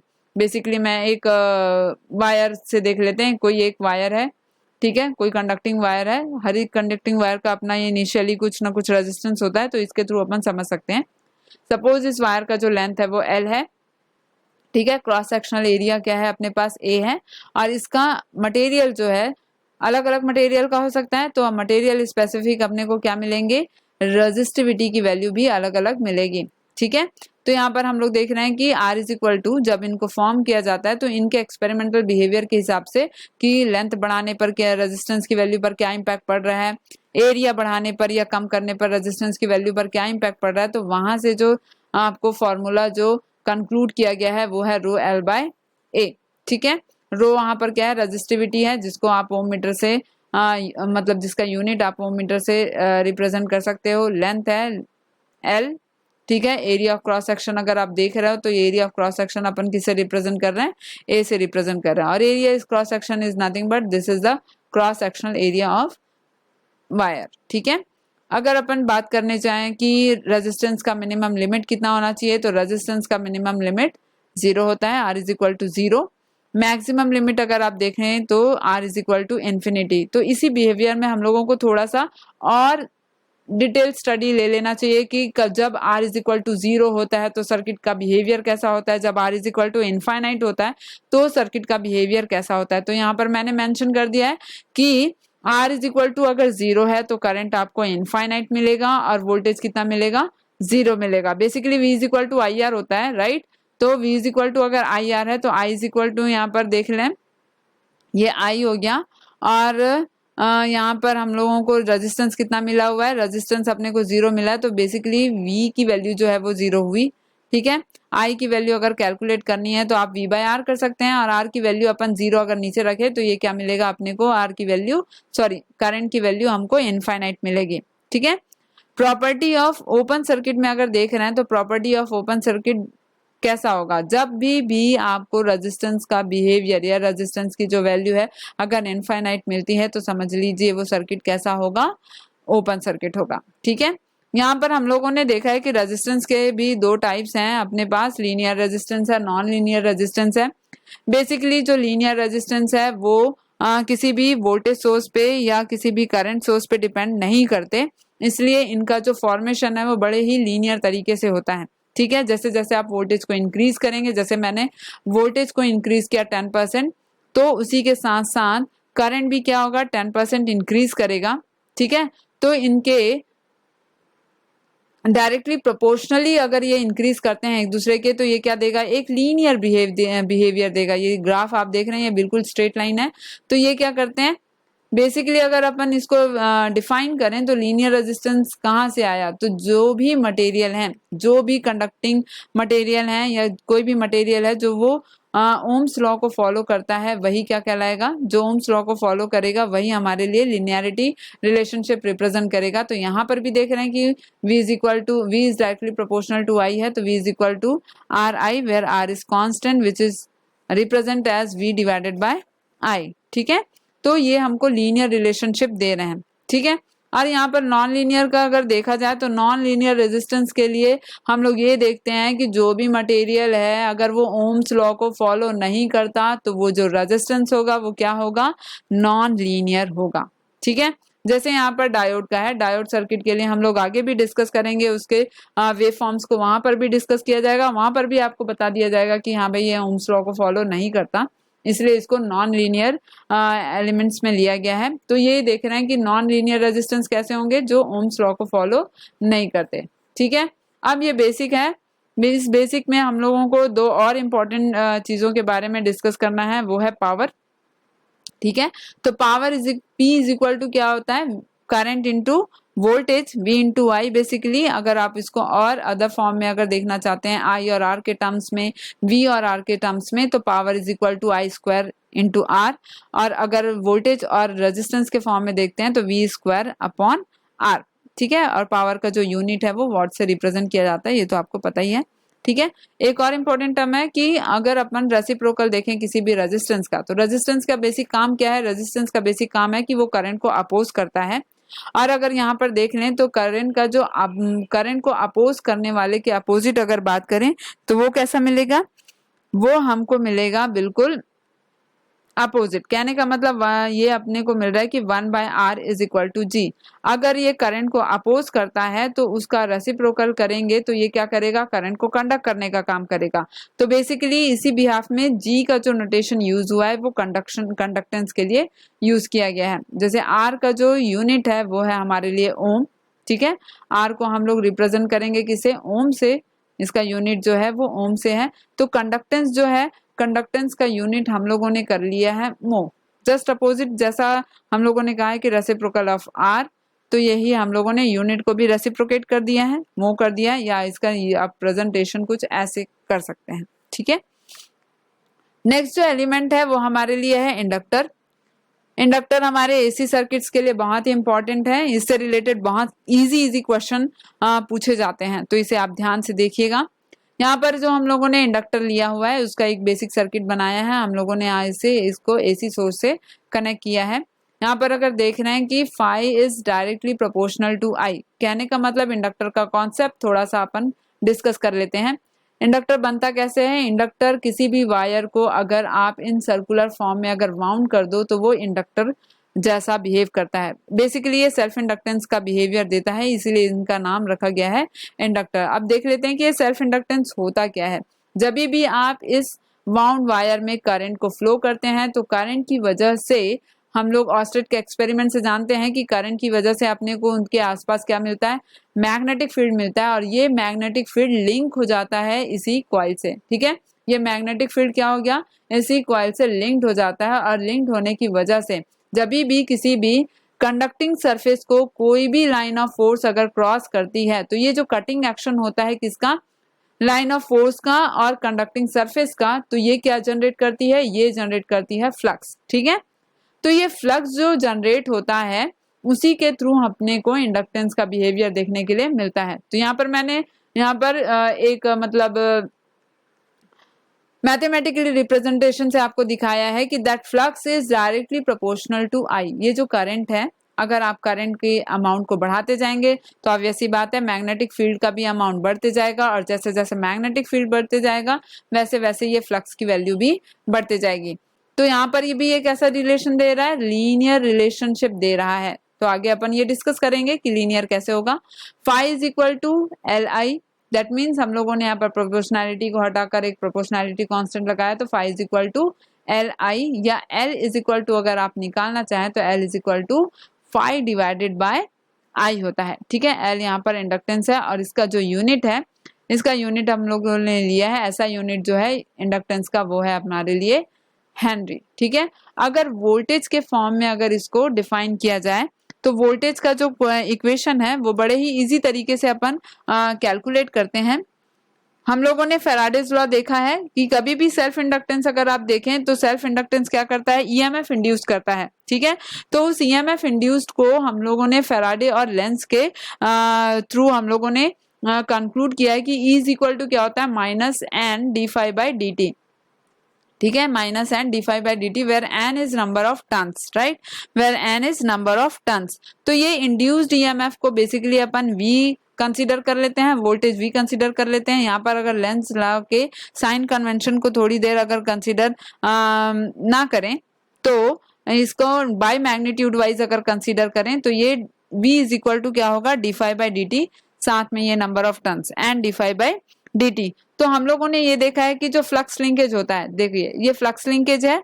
Flux linkage क्या है, totally depend on flux, that means flux linkage is directly proportional to phi, और हमको पता है कि phi is directly proportional to what, I, that means flux linkage is directly proportional to आई।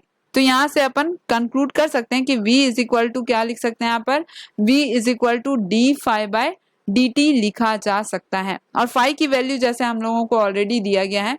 ठीक है, अगर अपन देखें तो फाई इज इक्वल टू कितना मिल रहा है, phi is equal to L I मिल रहा है, और वोल्टेज के नोटिफिकेशन में यह है कि voltage V is equal to N D phi by D T, तो that means D by D T, और फाई की वैल्यू हमारे पास क्या है, एल आई। तो यहाँ पर एल जो है हमारे लिए कांस्टेंट है, तो V इज इक्वल टू, अगर नंबर ऑफ टर्न्स को अगर आप सिंगल लूप या सिंगल टर्न कंसीडर करें तो n इज इक्वल टू 1 ले सकते हैं।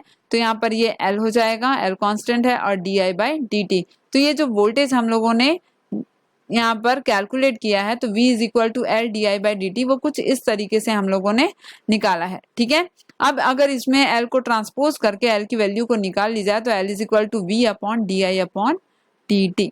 ठीक है, और करंट को अगर आप निकालें तो करंट को भी आप इजिली वहां से कैलकुलेट कर सकते हो, I is equal to 1 upon L integration V d t. ठीक है, वोल्टेज का इंटीग्रेशन करके अपन कंक्लूड कर सकते हैं। ठीक है, तो यहाँ पर अगर हम इस वाले कौन से वाले फॉर्मूले को अगर ऑब्जर्व करें, हम लोगों को जो मिला है L is equal to V upon d I by D T. तो यहाँ पर देख रहे हैं कि d I by D t जो है, अगर इसकी वैल्यू को इंक्रीज करें तो हमारा इंडक्टेंस जो होगा वो क्या होगा, डिक्रीज हो जाएगा। तो हम ये चाहते तो नहीं है कि हमारा इंडक्टेंस डिक्रीज हो। तो इंडक्टेंस क्या है, inductance opposes the flow of rate of change of current. ठीक है, ये जो D I by D T है is nothing but rate of change of current. तो इंडक्टेंस क्या करता है, इसी rate of change of current को अपोज करता है। ठीक है, ये यूनिट के बारे में हम लोगों ने पहले ही डिस्कस कर लिया है। अब देख लेते हैं एसी सर्किट्स में जैसे भी आरएलसी सर्किट पढ़ेंगे, आरएल सर्किट पढ़ेंगे, आरसी सर्किट पढ़ेंगे या एलसी सर्किट पढ़ेंगे, सबके लिए हमारे पास ये स्टडी स्टेट कंडीशन पता होना चाहिए कि डीसी सोर्स के लिए ये कैसा बिहेव करता है, एसी सोर्स के लिए ये एलिमेंट कैसा बिहेव करता है। ठीक है, राइट। तो डीसी सप्लाई के लिए देख लेते हैं कि इंडक्टर क्या होता है। डीसी सप्लाई के लिए हमारा इंडक्टर शॉर्ट सर्किट की तरह बिहेव करता है। ये हम लोग एसी सर्किट्स में इसको और भी आसान तरीके से देख सकते हैं। ठीक है, तो नेक्स्ट जितने भी वीडियोस आपको मिलेंगे वो बहुत ही बेनिफिशियल होने वाले हैं। आपको सारे मतलब इम्पोर्टेंट जो फीचर्स हैं सर्किट थ्योरी के वो आपको मिलेंगे। ठीक है, तो हम लोग क्या बोल रहे थे कि ये डीसी जो सप्लाई है, डीसी सप्लाई के लिए इंडक्टर कैसा बिहेव करता है, शॉर्ट सर्किट की तरह बिहेव करता है। तो V is equal to L d I by D t is equal to 0 अपन कंसीडर कर लेते हैं। ठीक है, क्योंकि इसका जो रीजन है वो मैंने अपने अगले नेक्स्ट वीडियो लेक्चर में मैंने बताया है, तो आप उस वीडियो लेक्चर को भी फॉलो कर सकते हैं। ठीक है, inductors doesn't allow sudden change of current. ठीक है, inductor doesn't allow the sudden change of current. देखिए पहले जो हम लोगों ने एक पॉइंट मेंशन किया था कि inductance opposes the rate of change of current. अगर rate of change of current को अगर इंडक्टेंस अपोज करता है तो वो सडन चेंज बिल्कुल एक्सेप्ट कर ही नहीं सकता। ठीक है, तो V is equal to L d I by D t होता है। ठीक है, और ये जब इनफाइनाइट मतलब ये वैल्यू कब इनफाइनाइट मिलेगी, जब आपको T is equal to infinite होगा। ठीक है, T इज इक्वल टू अगर इन्फिनिटी होगा तो वोल्टेज अक्रॉस द इंडक्टर अगर आपको देखने के लिए मिलेगा तो वो भी क्या मिलेगा, इनफाइनाइट देखने के लिए मिलेगा।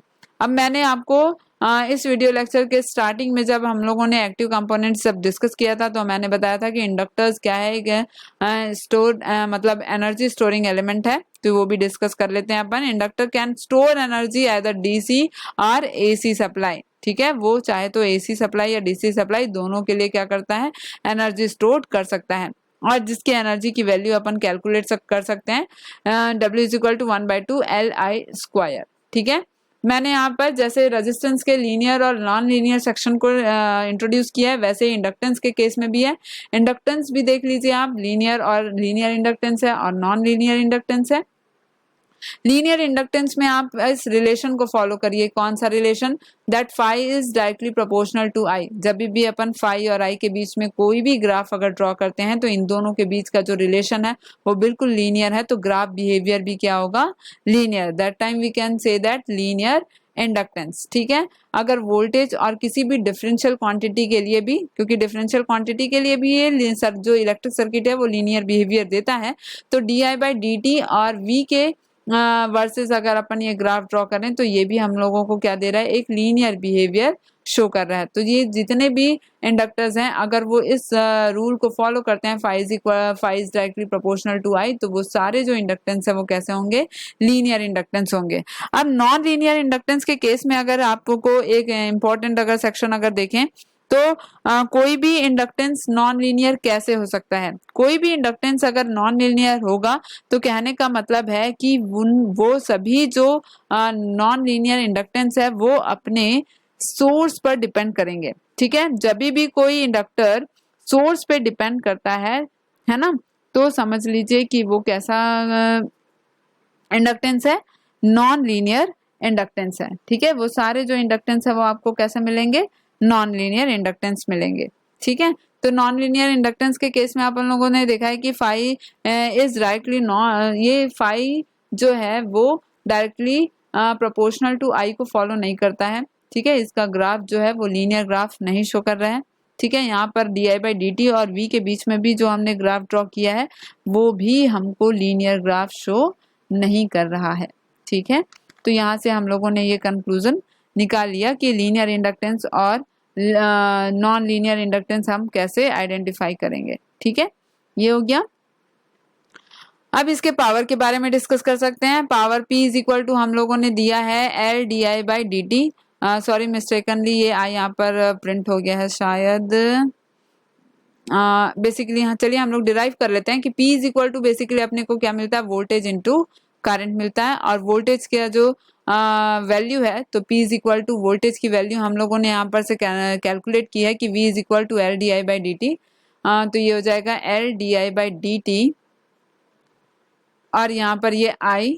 ठीक है, हाँ ये सही रिप्रेजेंटेशन था, P is equal to LDI/dt into I। ठीक है, और इसका जो यूनिट है वो है वॉट, आप जानते हैं पावर का यूनिट। ठीक है, तो power P is equal to अपन ऐसे भी अप्रोच कर सकते हैं LDI/dt इंटू I। ठीक है, एनर्जी को मैंने ऑलरेडी आपको मेंशन कर दिया है कि एनर्जी जो है वो देगा कितना, फॉर्मूला 1/2 LI²। ठीक है, और इसमें सबसे इम्पोर्टेंट बात जो हमको डिस्कस करनी है कि भाई इसमें पावर डिसिपेशन क्या होता है, जीरो होता है। इंडक्टर में क्या होता है, पावर डिसिपेशन जीरो होता है, और इसीलिए जिसमें पावर डिसिपेशन यहाँ पर देख रहे हैं कि पावर डिसिपेशन यहाँ पर क्या है, जीरो है, इसीलिए इसको कैसा यूज किया जाता है, एज अ स्टोरिंग एलिमेंट हम लोग यूज करते हैं। अब यहाँ पर एक और चीज हम मेंशन कर देते हैं कि जो एनर्जी जो स्टोर करता है इंडक्टर वो किस फॉर्म में होता है। तो एनर्जी स्टोर जो करता है इंडक्टर वो होता है इन फॉर्म ऑफ मैग्नेटिक फील्ड। ठीक है, वो इन फॉर्म ऑफ क्या करता है, मैग्नेटिक फील्ड एनर्जी को स्टोर करता है। ठीक है, तो ये मैंने आपको प्रीवियस जो इंडक्टर जो मतलब इंडक्टर के बारे में और आगे लेक्चर्स में पढ़ेंगे तो वहां पर ये अगेन एंड अगेन आपको देखने के लिए मिलेगा कि जो इंडक्टर है वो एनर्जी को किस फॉर्म में स्टोर करता है। तो एनर्जी को वो मैग्नेटिक फील्ड के फॉर्म में क्या करता है, एनर्जी को स्टोर करता है। ठीक है, नेक्स्ट एलिमेंट अपन देख लेते हैं। नेक्स्ट एलिमेंट है हमारे लिए कैपेसिटर। कैपेसिटर का नोटेशन ऐसा पैरेलल प्लेट कैपेसिटर के हिसाब से दिया गया है, क्योंकि हम लोगों ने बेसिक जो कैपेसिटर का बिहेवियर है पैरेलल प्लेट के हिसाब से देखा है। यहाँ पर सारे अगर हैं ये पॉजिटिव एंड से अगर कनेक्टेड है तो ये जो प्लेट है वो पॉजिटिव की तरह बिहेव करेगा और ये जो प्लेट है वो पूरे नेगेटिव पोलैरिटी की तरह बिहेव करेगा। यहाँ पर बेसिक जो थ्योरी है कि इनके बीच में चार्जेस का, ये क्या है, कैपेसिटर एक ऐसा एलिमेंट है जो क्या कर सकता है, चार्ज को होल्ड करने की एबिलिटी होती है। तो चार्जेस को होल्ड करने की एबिलिटी के अकॉर्डिंगली ही इनके कैरेक्टरिस्टिक अपन डिफाइन करेंगे। देखिए किसी भी कैपेसिटर के लिए अगर अपना देखने जाएं तो ये क्या देखने के लिए मिलेगा, चार्ज हमारे लिए इंपॉर्टेंट है, क्योंकि इसी चार्ज को कैपेसिटर क्या करता है, स्टोर करके रखता है, उसको होल्ड करके रखता है। ठीक है, तो यहाँ पर चार्ज किस पे डिपेंड है, तो charge is directly proportional to voltage V। Q is equal to क्या हो जाएगा, CV, जहां पर ये C जो देखने के लिए मिल रहा है that is constant, proportionality constant, और इसी प्रोपोर्शनैलिटी कांस्टेंट को C is equal to Q by V, that means ये हमारे लिए कैसा है, ये हमारे लिए है वैल्यू कैपेसिटेंस की। ठीक है, तो C is equal to Q by V, और इसका जो यूनिट है मैंने यहीं पर मेंशन कर दिया है, इसका यूनिट है फैरड। ठीक है, यहाँ पर अगर करंट को कैलकुलेट करने जाएं तो I is equal to C dV upon dt होता है। इसको आगे वीडियो लेक्चर्स में भी अपन डिफाइन करेंगे। यहाँ पर अगर C की वैल्यू देखी जाए, कैपेसिटेंस की वैल्यू अगर देखी जाए तो यहाँ पर सीधे से ट्रांसपोज कर देना है, C इज इक्वल टू क्या हो जाएगा, I upon dV by dt।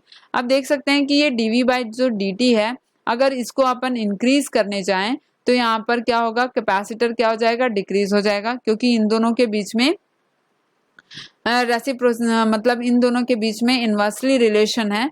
तो हम लोग यहाँ पर ये कंक्लूड कर सकते हैं कि जो कैपेसिटेंस है वो अपोज करता है क्या, rate of change of voltage को। ठीक है, और rate of change of voltage को, इस बात को बहुत ही अच्छे तरीके से मतलब ध्यान देने वाली बात है ये, कि कैपेसिटेंस क्या करता है, अपोज करता है rate of change of voltage को। ठीक है, अगर वोल्टेज का यहाँ पर अगर फॉर्मूला देखा जाए इन फॉर्म ऑफ कैपेसिटेंस तो V is equal to 1/CI dt। ठीक है, ये अपन लोग फॉलो करेंगे ये वाला फॉर्मूला। ठीक है, वोल्टेज कैलकुलेट करने के लिए अक्रॉस द कैपेसिटर।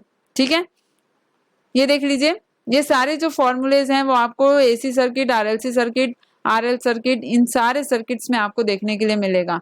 तो ये अगेन एंड अगेन उस टाइम आपको क्या करना पड़ेगा, अप्लाई करना पड़ेगा। इसलिए मैंने इस एलिमेंट्स के ये सारे फॉर्मूलेज को यहाँ पर इंक्लूड किया है। ठीक है, capacitor can store energy in form of electric charges. यहाँ पर हम लोग देख रहे हैं, हम लोगों ने जैसा इसका डेफिनेशन भी दिया था कि कैपेसिटर एक ऐसा डिवाइस है, कैपेसिटर एक ऐसा डिवाइस है जो क्या कर सकता है, चार्ज को होल्ड करने की एबिलिटी जिसमें हो उसी को अपन क्या बोल सकते हैं, कैपेसिटर बोल सकते हैं। तो ये यहाँ पर मैंने मेंशन कर दिया है कि capacitor can store energy in form of electric charges. ठीक है, under steady state condition for DC supply it acts as a open circuit, it acts as a open circuit। जब अपन RLC सर्किट सॉल्व करने जाएंगे तो इस concept को भी मैं क्लियरली आपको डिफाइन कर दूंगी, क्लियरली आपको एक्सप्लेन कर दूंगी कि DC सोर्स के लिए ये कैसे ओपन सर्किट बिहेव करता है। ठीक है, capacitor doesn't allow sudden change in voltage, capacitor आपको कभी भी वोल्टेज में सडन चेंज करने के लिए नहीं करता, क्योंकि ये खुद भी क्या करता है, rate of change of voltage को अपोज करता है।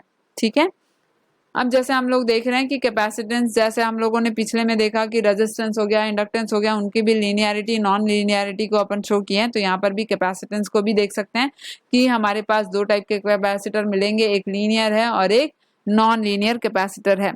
ठीक है, लीनियर कैपेसिटेंस कैसा है, अगर आपके पास जो चार्ज है और जो वोल्टेज है उनके बीच में अगर रिलेशनशिप अगर लीनियर है, कहने का मतलब आपको जो सोर्स प्रोवाइडर मिल रहा है या जो वोल्टेज सोर्स मिल रहा है या जो भी सोर्स मिल रहा है, अगर उसके मैग्नीट्यूड पर ये आपका कैपेसिटर डिपेंड नहीं करता है तो वो कैसा होगा, लीनियर कैपेसिटेंस होगा। ठीक है, वो अगर इस पर डिपेंड नहीं करता है ना, तो ये क्या हो जाएगा, लीनियर कैपेसिटर हो जाएगा। बेसिकली अगर कहें तो जब भी कोई भी कैपेसिटेंस होगा किसी भी कैपेसिटर का is independent on source magnitude, then the capacitor is called as linear capacitor. ठीक है, तो जब भी अपन चार्ज को अगर 10% इंक्रीज करते हैं तो that time voltage is also जब भी हम लोग वोल्टेज को अगर 10% इंक्रीज करते हैं तो चार्ज भी उसी अकॉर्डिंगली 10% इंक्रीज होता है। तो अगर अपन एक ग्राफिकल बिहेवियर अगर देखें तो ग्राफिकल मैनर में अपने को दिख रहा है कि एक स्ट्रेट लाइन अपने को मिल रहा है।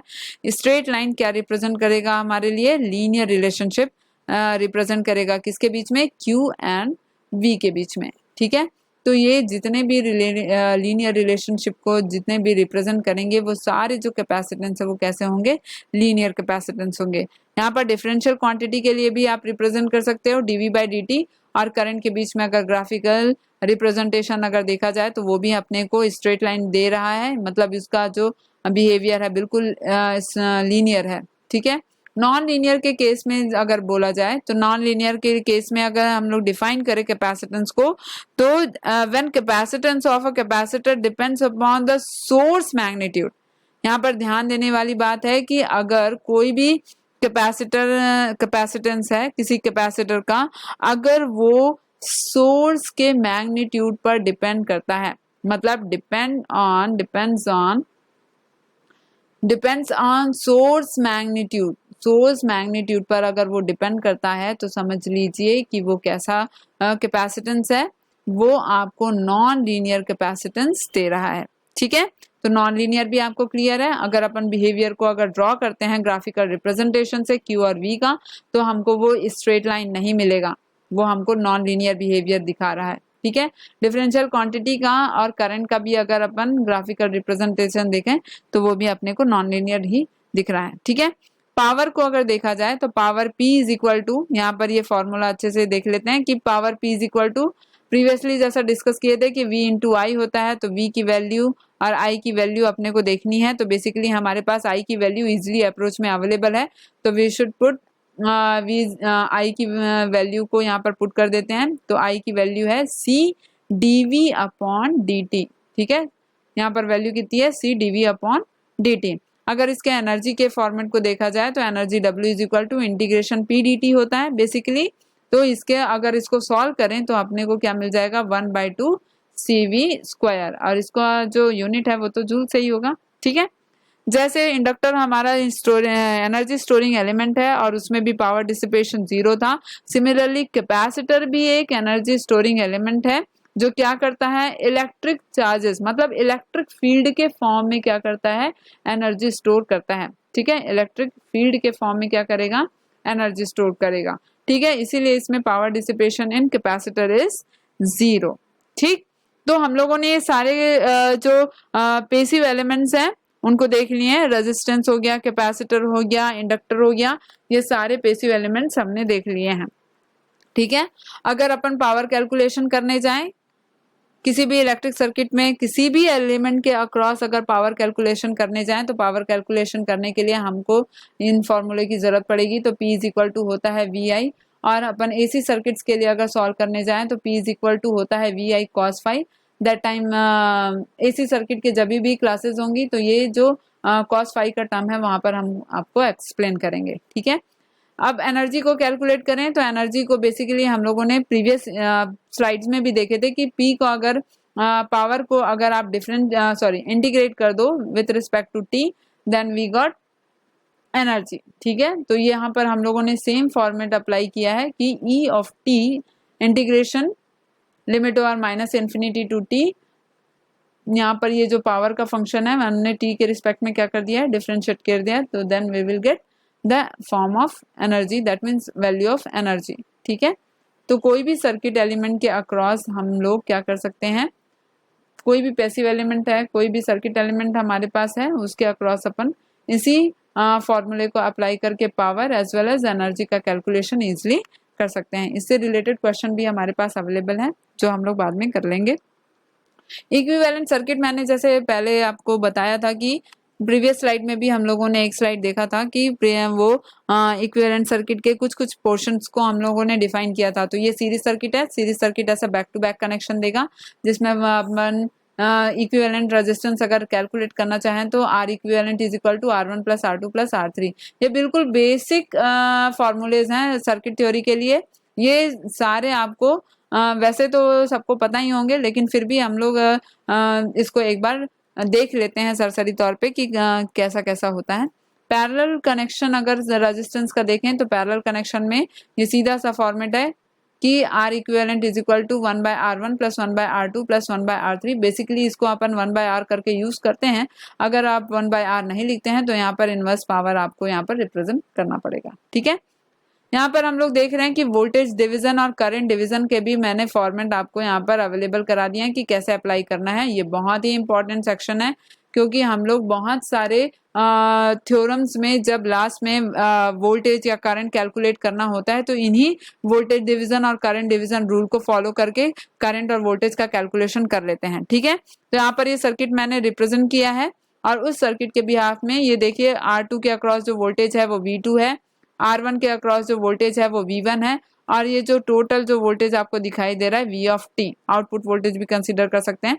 तो यहाँ पर कैसा होगा, वोल्टेज डिवीजन रूल क्या क्या कहता है कि अगर हम लोगों को वोल्टेज निकालना है किसके अक्रॉस, R2 रेजिस्टेंस के अक्रॉस, तो we have to write V2 of t is equal to ये जो वोल्टेज है किसके अक्रॉस है, ये जो वोल्टेज है वो R2 के अक्रॉस है, तो R2 divided by total resistance of this series circuit R1 plus R2 V of t total voltage. ठीक है, तो ये हो गया R2 upon R1 plus R2 V of t। Similarly current division का रूल भी अगर देखा जाए तो सबसे पहले अपने को डिफाइन करना पड़ता है कि हाँ भाई सीरीज सर्किट में कौन सेम होता है कौन नहीं। तो सीरीज सर्किट में अगर देखा जाए तो वोल्टेज डिफरेंट होता है, तो वोल्टेज डिफरेंट होने की वजह से अलग अलग सीरीज में कनेक्टेड जितने भी एलिमेंट हैं तो उनके वोल्टेज ड्रॉप हम लोगों को कैलकुलेट करने रहते हैं। ठीक है, अगर करंट की बात की जाए तो करंट हमेशा पैरेलल सर्किट में क्या होता है, डिफरेंट होता है। तो पैरेलल सर्किट के लिए हम लोगों ने अलग से करंट को कैलकुलेट करने के लिए करंट डिवीजन फॉर्मूला अप्लाई किया है। तो देख सकते हैं कि I2 जो है current passing through the resistance R2 and I1 current passing through the resistance R1, then total current which is supplied I of t। ठीक है, तो अगर अपन ये करते हैं कि I1 of t को कैलकुलेट करने जाएं which is passing through the resistance R1, तो I1 of t is equal to R2 upon R1 plus R2 I of t। अगर आप I2 कैलकुलेट करना चाहें तो I2 is equal to क्या लिख सकते हैं, R1 upon R1 plus R2 I of t, ये हो जाएगा। तो आप इंडिविजुअली क्या कर सकते हैं, करंट को कैलकुलेट कर सकते हैं with the help of current division rule. ये मैंने इंडक्टर्स के लिए भी कंक्लूड किया है। तो इंडक्टर्स के जो सीरीज और पैरेलल के जो कॉम्बिनेशंस हैं वो बिल्कुल एज इट इज रेजिस्टेंस में जैसे हम लोगों ने अप्लाई किया था बिल्कुल वैसा ही है। ये देखिए बिल्कुल वैसा ही है, तो वैसा ही अपने को फॉलो करना है। यहाँ पर देख रहे हैं कि कैपेसिटर का जो कनेक्शन है वो पैरेलल के लिए और सीरीज के लिए जो फॉर्मुलेशन हम लोगों ने किया है वो फॉर्मूला कुछ ऐसा है कि ये आपको इंडक्टर और रेजिस्टेंस से बिल्कुल अपोजिट दिखाएगा। देखिए हम लोगों ने यहाँ पर इस फॉर्मूले को मेंशन किया है कि जो कैपेसिटेंस अपन इक्विवेलेंट कैपेसिटेंस जो कैलकुलेट कर रहे हैं for the series connection of capacitor, ठीक है, तो वो है 1/C1 plus 1/C2 plus 1/C3 और यहाँ पर 1/C इक्विवेलेंट ना यूज करके हम लोगों ने इसको ऐसे इनवर्सली रिप्रेजेंट कर दिया है। ठीक है, यहाँ पर आप देख रहे हो कि ये सारे जो कैपेसिटर्स हैं C1 C2 C3 are connected in parallel manners and we get C equivalent is equal to C1 plus C2 plus C3, right. यहाँ पर सोर्स ट्रांसफॉर्मेशन के लिए भी हम लोगों को बहुत सारे सीरीज मतलब बहुत सारे सर्किट ऐसे होते हैं जो सोर्स ट्रांसफॉर्मेशन फॉलो करते हैं। तो सोर्स ट्रांसफॉर्मेशन को भी आप एक लाइट व्यू में हम लोग देख लेते हैं कि अगर V1 V2 दो वोल्टेज सोर्स हैं, अगर उनको ऐसे सीरीज में कनेक्ट कर दिया जाएगा तो total voltage V1 plus V2 मिलेगा, क्योंकि हमको पता है कि सीरीज में जो वोल्टेज हैं वो डिफरेंट होते हैं। अगर उसको आप कनेक्ट करोगे तो आपको ये टोटल वोल्टेज निकालने के लिए उसको सम अप करना पड़ेगा। ठीक है, अगर अपन देख रहे हैं कि वोल्टेज सोर्स अगर पैरेलल में लगे हों तो पैरेलल में जो वेरिएबल क्वांटिटी है वो करंट होती है, ना कि वोल्टेज।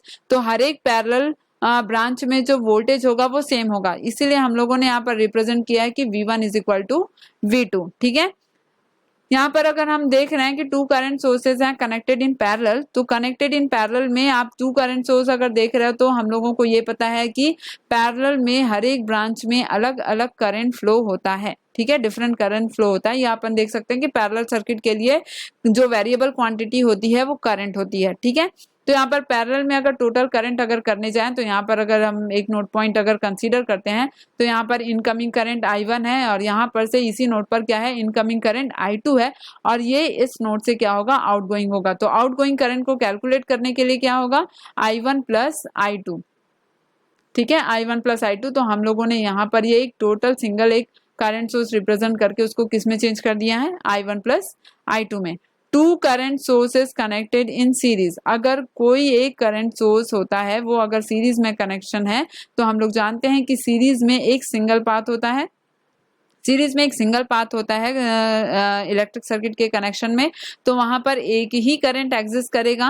दैट मीन्स अगर ये एग्जिस्ट करते हैं तो एग्जिस्ट कब करेंगे, जब I1 की वैल्यू किसके इक्विवेलेंट हो, I2 के इक्विवेलेंट हो। तो यहाँ पर क्या हो जाएगा, I1 is equivalent to I2। किसी एक सोर्स के करंट को रिप्रेजेंट करके भी अपन इस सर्किट के सोर्स को क्या कर सकते हैं, ट्रांसफॉर्म कर सकते हैं। ट्रांसफॉर्मेशन में आगे हमारे पास है register in parallel with voltage source, ठीक है, register in parallel with voltage source. तो इस पूरे इस वोल्टेज सोर्स के साथ जो पैरेलल कॉम्बिनेशन जो दे रहा है उसको अपने को अगर चेंज करना है तो हम लोग इसको खाली एक वोल्टेज सोर्स से रिप्रेजेंट कर सकते हैं, ठीक है।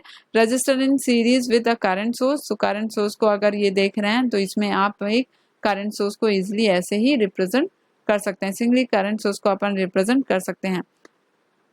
यहाँ पर देख रहे हैं कि source transformation involving one resistance, अगर आपको देखने के लिए मिला कि एक वोल्टेज सोर्स के सीरीज में अगर एक रेजिस्टेंस कनेक्टेड है और इस कनेक्शन को आप क्या करना चाह रहे हो, इस कॉम्बिनेशन को आप करंट सोर्स में ट्रांसफॉर्म करना चाह रहे हो, तो करंट सोर्स में अगर ट्रांसफॉर्म करोगे तो इनका रिप्रेजेंटेशन कुछ ऐसा होगा कि करंट सोर्स के पैरेलली इस रेजिस्टेंस को R1 रेजिस्टेंस को आपको पैरेलली कनेक्ट करना होगा।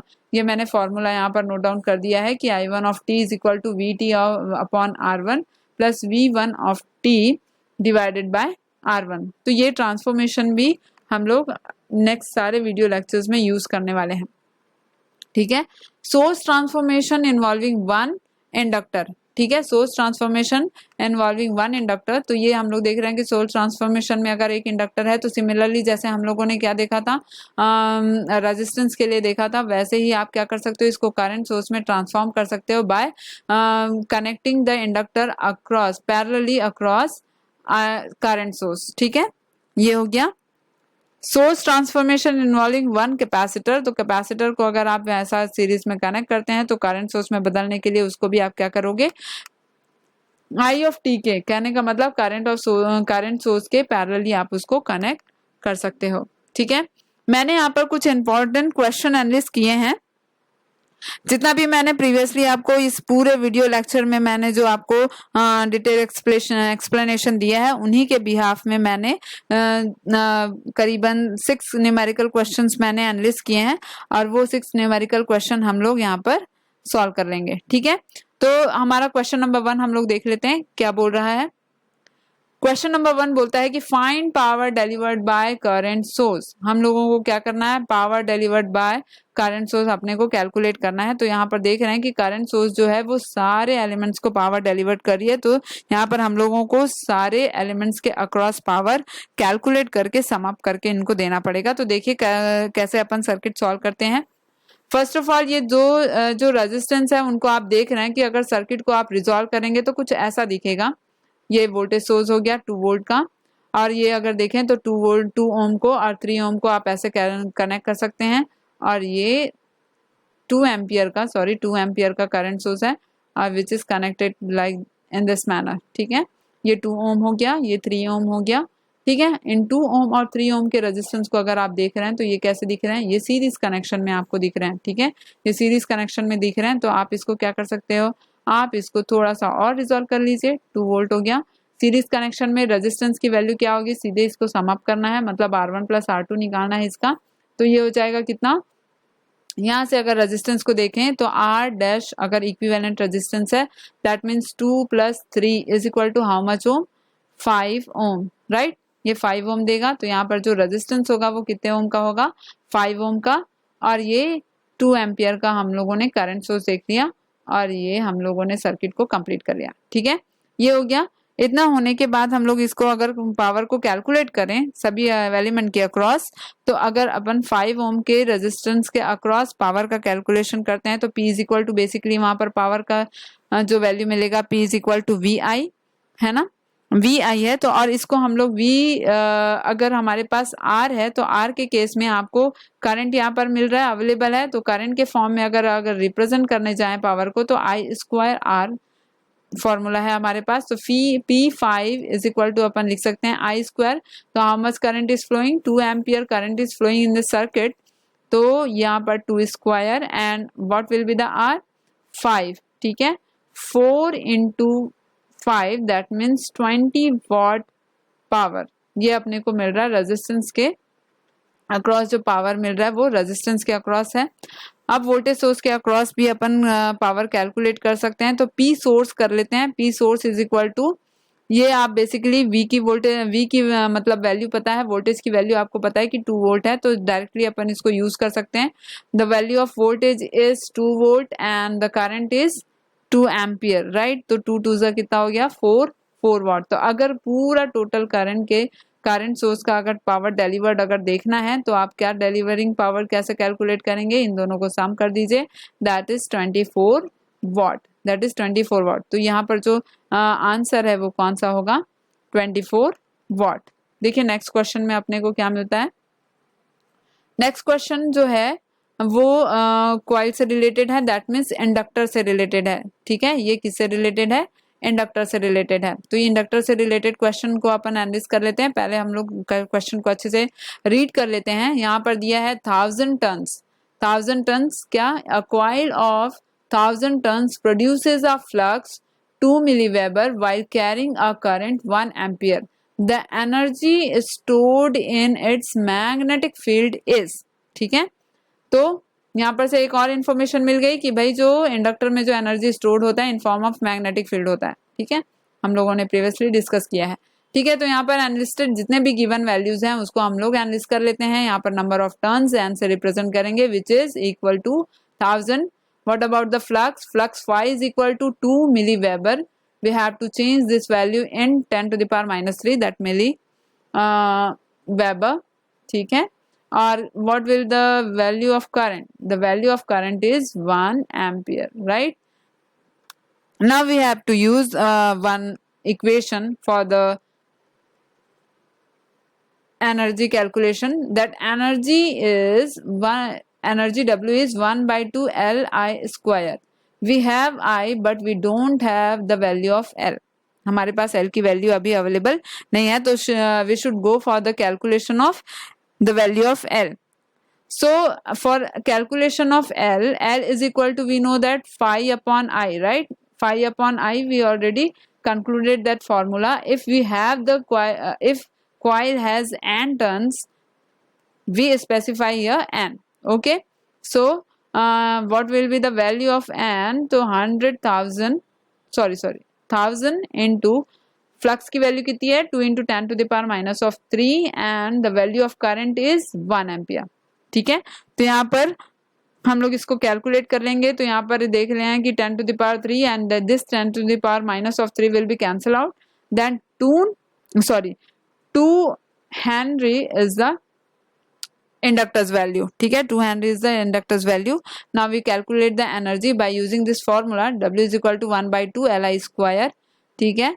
we have the value of L also, so 1 by 2 L की value है 2 and 2 Henry, and what will be the current is 1 ampere, so we will get 2 and 2, this will be cancel out, we will get 1 joule of energy stored in form of magnetic field in coil, ठीक है। तो that one is the answer। from the option we choose C is the correct option, 1 joule, ठीक है। Next question देख लेते हैं हम लोग। नेक्स्ट क्वेश्चन भी बड़ा आसान है। इसमें आपको सिंपली क्या करना है, अपने जितने भी सीरीज कॉम्बिनेशन या पैरेलल कॉम्बिनेशन रेजिस्टिव एलिमेंट के लिए किए हैं तो हमको उसी को अप्लाई करना है। आपको ये पूछा गया है कि find the equivalent resistance between A and B. तो ये ए एंड बी हमारे पास 2 टर्मिनल है, इन टर्मिनल के बीच में जो भी रेजिस्टेंस यहाँ पर इंटरकनेक्टेड है उनके लिए हमको इक्विवेलेंट रेजिस्टेंस कैलकुलेट करके देना है। First we locate this resistance, कभी भी टर्मिनल के एंड से आपको शुरुआत करनी है। टर्मिनल जहां पर भी होगा उसके एंड पोर्शन में देखिए कि वहां पर रेजिस्टेंस कैसा कनेक्टेड है। तो यहाँ पर 1 देख रहे हैं, 1 को अगर इस वायर को अगर स्ट्रेच कर दिया जाए तो ऐसा लगेगा ये सीरीज में कनेक्ट है, राइट, ये सीरीज में कनेक्ट हो गया। ये सीरीज जो कॉम्बिनेशन आपको मिलेगा वो अपने को देगा एक वैल्यू, सपोज आर डैश ले लेते हैं उसके इक्विवेलेंट रेजिस्टेंस के लिए, और ये इक्विवेलेंट रेजिस्टेंस जो है वो इस रेजिस्टेंस के साथ, इस 1 ओम रेजिस्टेंस के साथ कैसा बिहेव करेगा, पैरेलल मैनर में, ठीक है, पैरेलल मैनर में। तो चलिए इसको रिजॉल्व करके देख लेते हैं। हम लोग सबसे पहले कैलकुलेट कर लेते हैं इसके लिए आर इक्विवेलेंट। तो 1 + 1 is equal to how much, 2 ohm, because these resistance are connected in series manner. Now the circuit is redrawn like this. We get this R dash is equal to 2 ohm, this is 1 ohm and this is 1 ohm, right? A terminal and B terminal, right? Now we consider this resistance are in parallel manner, ठीक है। तो इसके लिए अपन equivalent resistance R double dash कर लेते हैं, है ना, और ये हो जाएगा क्या, अगर पैरेलल मैनर में इसको कैलकुलेट करना है तो 1 × 2 डिवाइडेड बाय 1 + 2, तो दैट इज 2/3 ओम, राइट, ये 2/3 ओम हो गया। Now we have only 2 resistance between terminal A and B in series manner, right, in series manner. ये हम लोगों को 1 ओम ऑलरेडी गिवन है, 2/3 हम लोगों ने इक्विवेलेंट रेजिस्टेंस इधर, बाकी सारे रेस्ट ऑफ द ब्रांचेस के इक्विवेलेंट रेजिस्टेंस हम लोगों ने कैलकुलेट किए हैं। Now the final value of equivalent resistance R equivalent is equal to 1 + 2/3, what will be the value, the 3 is LCM and 3 1 3 हो गया, 2 हो गया, तो ये कितना हो गया 5/3 ओम, दैट इज द आंसर। तो which one is the correct option, 5/3 ohm, which is given in option C. That means C is correct option, ठीक है। चलें अब नेक्स्ट क्वेश्चन के लिए। नेक्स्ट क्वेश्चन है कि a magnetic flux of 400 microweber passing through a coil of 1200 turns is reversed in 0.1 second. The value of EMF induced in this coil is, हम लोगों को इंड्यूस्ड ईएमएफ यहाँ पर निकाल के देना है। बेसिकली हम लोगों ने इसको भी डिस्कस किया था। पहले अनलिस्टेड वैल्यूज को अपन देख लेते हैं कि phi is equal to how much, 400 micro दिया है तो 10⁻⁻⁶ वेबर कर लेते हैं। यहाँ पर अगर टाइम का बात किया जाए तो टाइम अपने को 0.1 सेकेंड मिला हुआ है, और टर्न की बात की जाए तो टर्न इज 1200 टर्न्स, ठीक है, 1200 टर्न्स हो गया। We know that E is equal to minus n d∅/dt, right, n d∅/dt। अगर कंप्लीट, अगर अपने को फ्लक्स और टाइम अगर कंप्लीट पोर्शन में पता है तो ये हम लोग अप्लाई कर सकते हैं, E is equal to n what phi/t अब यूज कर सकते हैं वैल्यू के अकॉर्डिंगली। तो E is equal to how much, अगर मैग्नीट्यूड का बात की जाए, अगर मैग्नीट्यूड को अगर कैलकुलेट करेंगे तो V हम इसको नेगेटिव साइन को नेगलेक्ट भी कर सकते हैं when we calculate magnitude of the induced EMF. तो यहाँ पर फॉर्मूला हो जाएगा कि n, the value of n is 1200, ठीक है, into how much the flux is 400 into 10⁻⁻⁶ divided by 0.1, ठीक है, डिवाइडेड बाय 0.1 सेकेंड, ठीक है। तो इसको अगर अपन कैलकुलेट करेंगे तो यहाँ पर कैलकुलेशन में आप देख रहे हैं कि इसको अगर कैलकुलेट किया जाए तो अराउंड 48/10 आएगा, दैट मीन्स 4.8 वोल्ट कैलकुलेशन होगा। तो what is the option, B is the correct option, 4.8 volt, ठीक है। ये जो क्वेश्चन है, the power supplied by the DC voltage source in the circuit shown below, यहाँ पर हम लोगों को डीसी सोर्स वोल्टेज के अक्रॉस क्या करना है, पावर सप्लाई को कैलकुलेट करना है, ठीक है। तो सबसे पहले अपन क्या कर सकते हैं, सबसे पहले अपन ये कर लेते हैं कि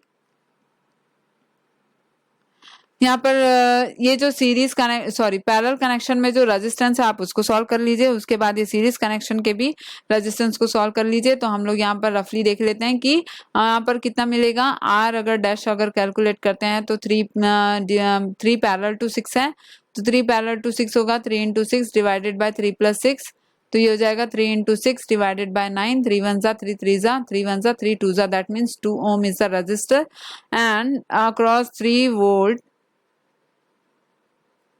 resistance 3 ohm, sorry 2 ohm and this 1 ohm, right, 1 ohm and 2 ohm, ठीक है। तो ये जो रेजिस्टेंस है वो हमारे लिए क्या हो जाएंगे, ये सीरीज मैनर में हो जाएंगे। तो इक्विवेलेंट जो रेजिस्टेंस निकलेगा वो कितना होगा, suppose equivalent resistance is R double dash 2 + 1 is equal to how much, 3 ohm। Now we easily calculate the power, right? We have the equation power is equal to P is equal to V square by R, right? V square by R, we calculate the power, तो P is equal to V square by R, तो V square हमारे पास है 3 into 3 divided by 3, ठीक है। Resistance भी अपने को equivalent resistance भी 3 ओम मिल रहा है, तो divided by 3, 3 3 will be cancel out and 3 watt will be the power। तो which one is the correct answer? D is the correct answer. Easily we calculate.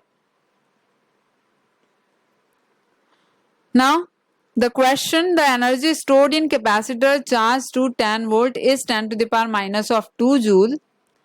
The capacitor value is, we have to calculate the value of capacitor. That one is also very easy question, right? Very easy.